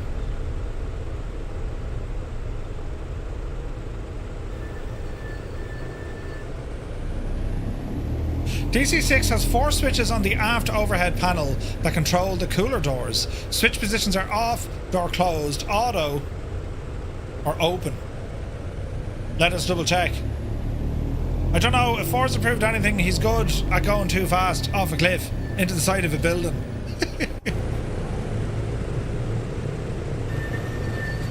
Right, park and brake on.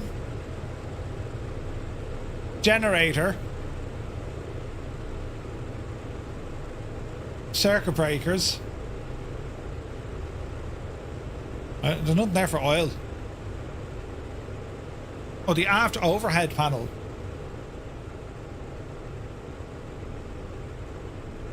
Prop de-icer. I am there now.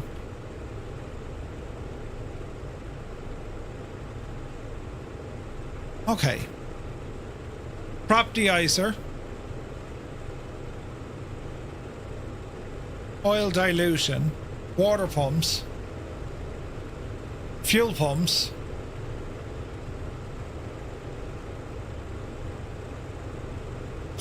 I'm not seeing those.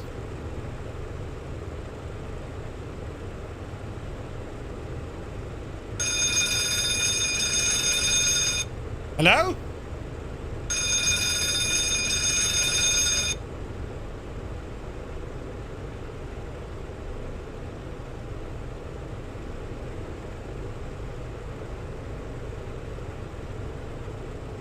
Am I missing something?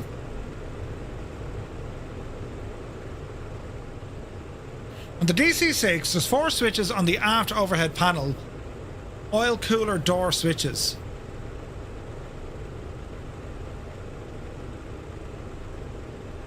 I don't see them.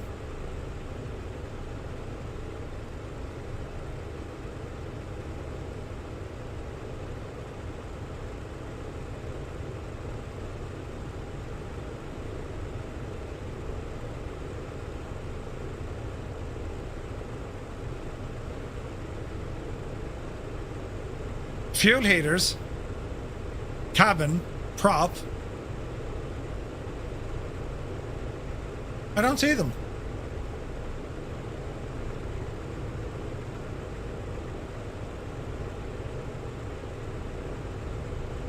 Prop deicer, water injection on or off, right? Auxiliary tank selector. Don't think that's it.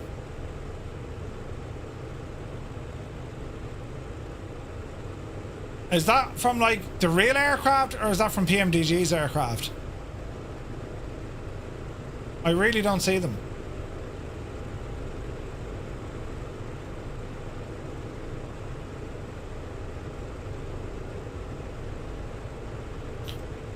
Do we have that down here?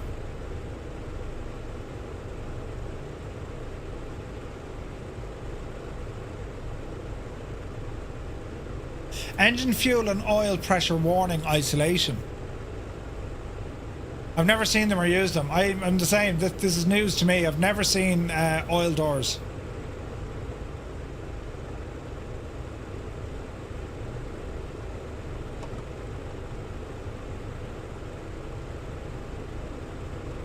I've never seen them.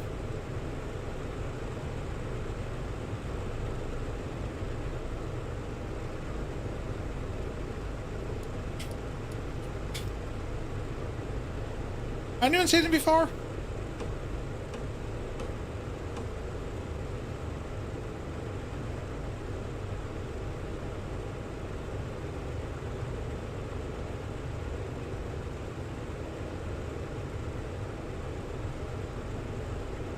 They're for the engines. Mind you, it took me time to learn about the reverse. No, I want to know what if they're here. I want to, like, I've never used them.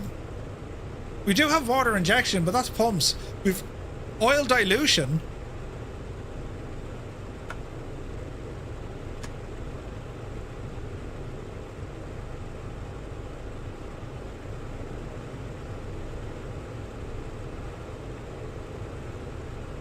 That's all to do with like anti-ice.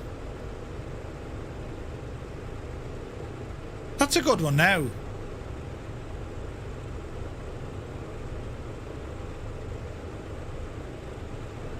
I really don't, I see nothing about oil cooling.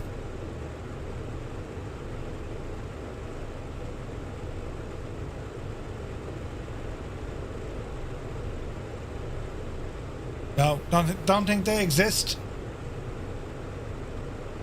Cabin. Cooling turbine.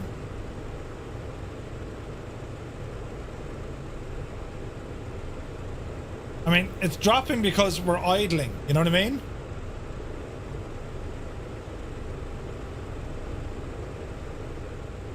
He said aft. That's the aft. Or that's the aft.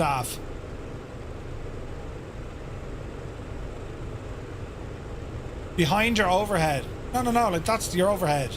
Then here you have circuit breakers, but I didn't see that in here. Generators, hydraulics, water injection pumps. But these are up-down switches. You know what I mean?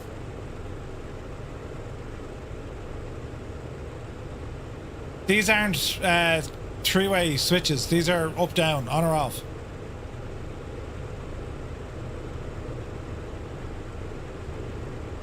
The overhead panel is the large panel behind the pilot and co-pilot seat.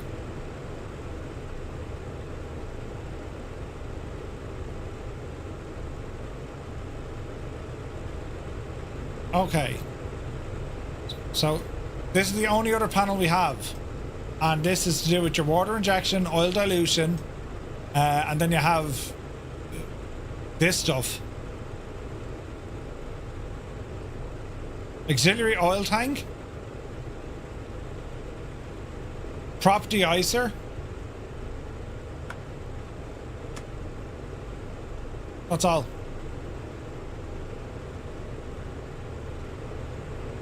There's no other panel there that I can see.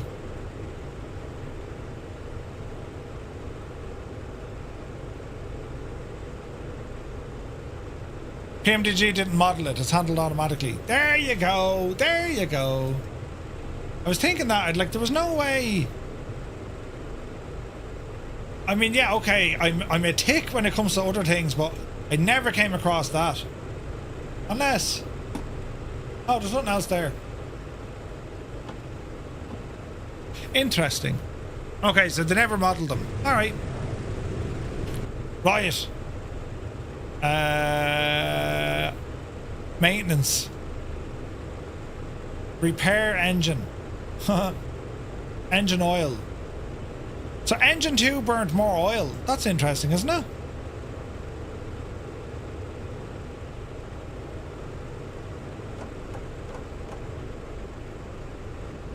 Engine's off.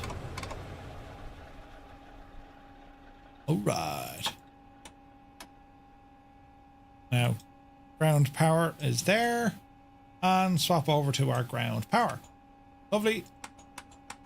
Gen's coming off. Booster tanks are all okay. Engine instruments coming off. They're all okay. Off, off, off, off. Off. Cowl flaps can stay open, I suppose. Everything there is off.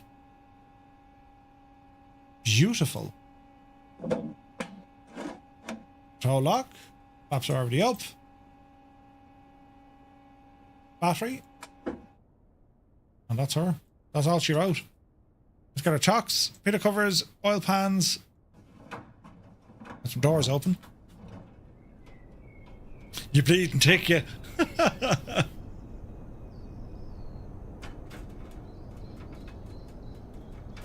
So our issue was high oil temperature. So if it's done automatically, if we hadn't, like, it depends on how well you're running your engines, I suppose. You know what I mean? Man alive, what a machine this is. This is an absolutely exceptionally good airplane. It is class, lads. So that's our what's that up there? It's a mountain. It's a mountain. Is he leaving the props at 2800 RPM? No, Jesus, Martin.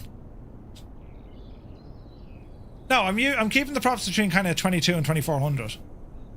You know.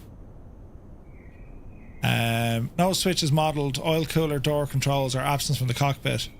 If you're troubleshooting high oil temperatures in the sim, you'll need to relay or rely on other engine management techniques as the oil cooling system is not functional. Aha! Right, we learned. Brilliant!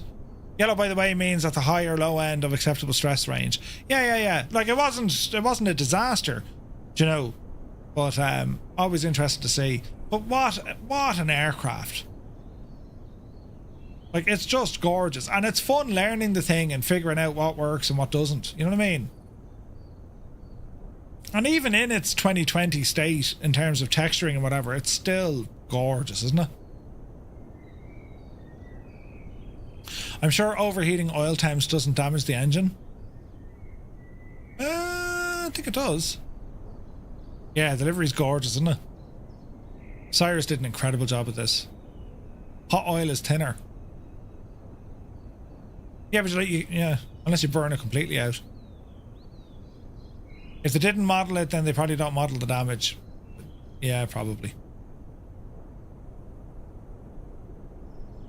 But yeah, what a machine, lads. Isn't it gorgeous? It's just a friggin' gorgeous airplane.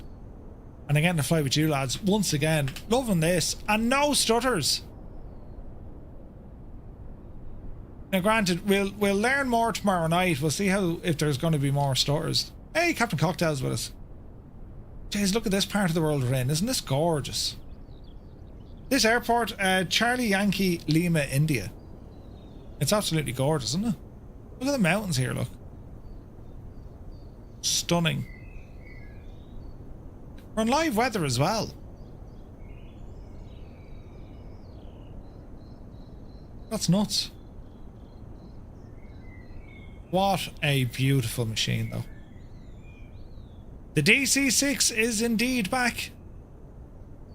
WASM problems, but again, I think the WASM issues are only happening on reload. So you just need to go back to the main menu, delete your WASM folder, and then you jump back in and you're good to go, you know? Not taken away from other livery creators, as they also create good stuff, but Cyrus is a bit of a genius. Yeah, Cyrus is a genius with this stuff. That's a beautiful livery. I love it. It's class. I love this livery. I love the alpha liveries. They're just stunning. And the retro one we flew the other day. Where is that WASM folder? It's in like application data, local, packages, your sim location, and then just go into where it has local state, and that's where it is. It's in there. Do you know? It's very nice, isn't it? Very, very nice.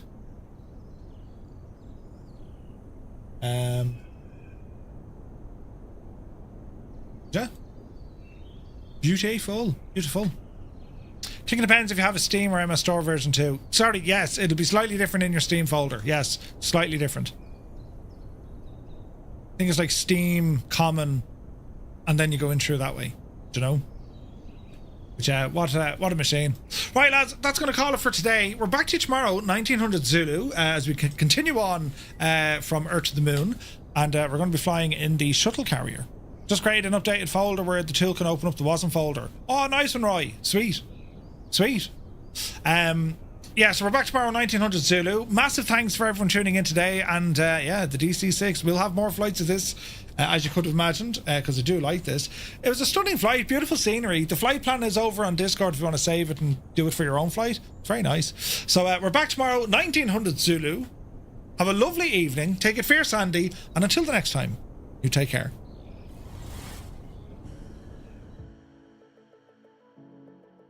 Dublin. Pascal Sheehy, RTE. Is Pascal Sheehy still doing the news? Oh, there's Gibbo, look! He almost turned it over. Gibbo, you nearly rolled it. Yeah, baby. Did you just say that? He nearly rolled the trailer coming in. Hilarious. Cheers, Gibbo. Yeah, we can hear you. Oh.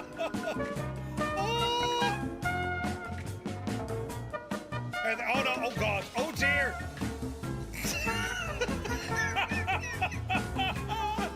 It's like a friggin' Olympic somersault. What was that, Dwayne?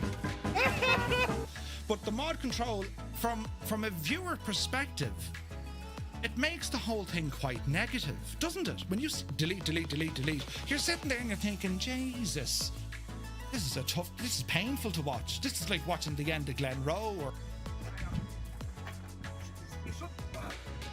Do you need a hand? No, I don't need a hand. Do I need a hand? It's heavy, yeah. Jesus, Murph!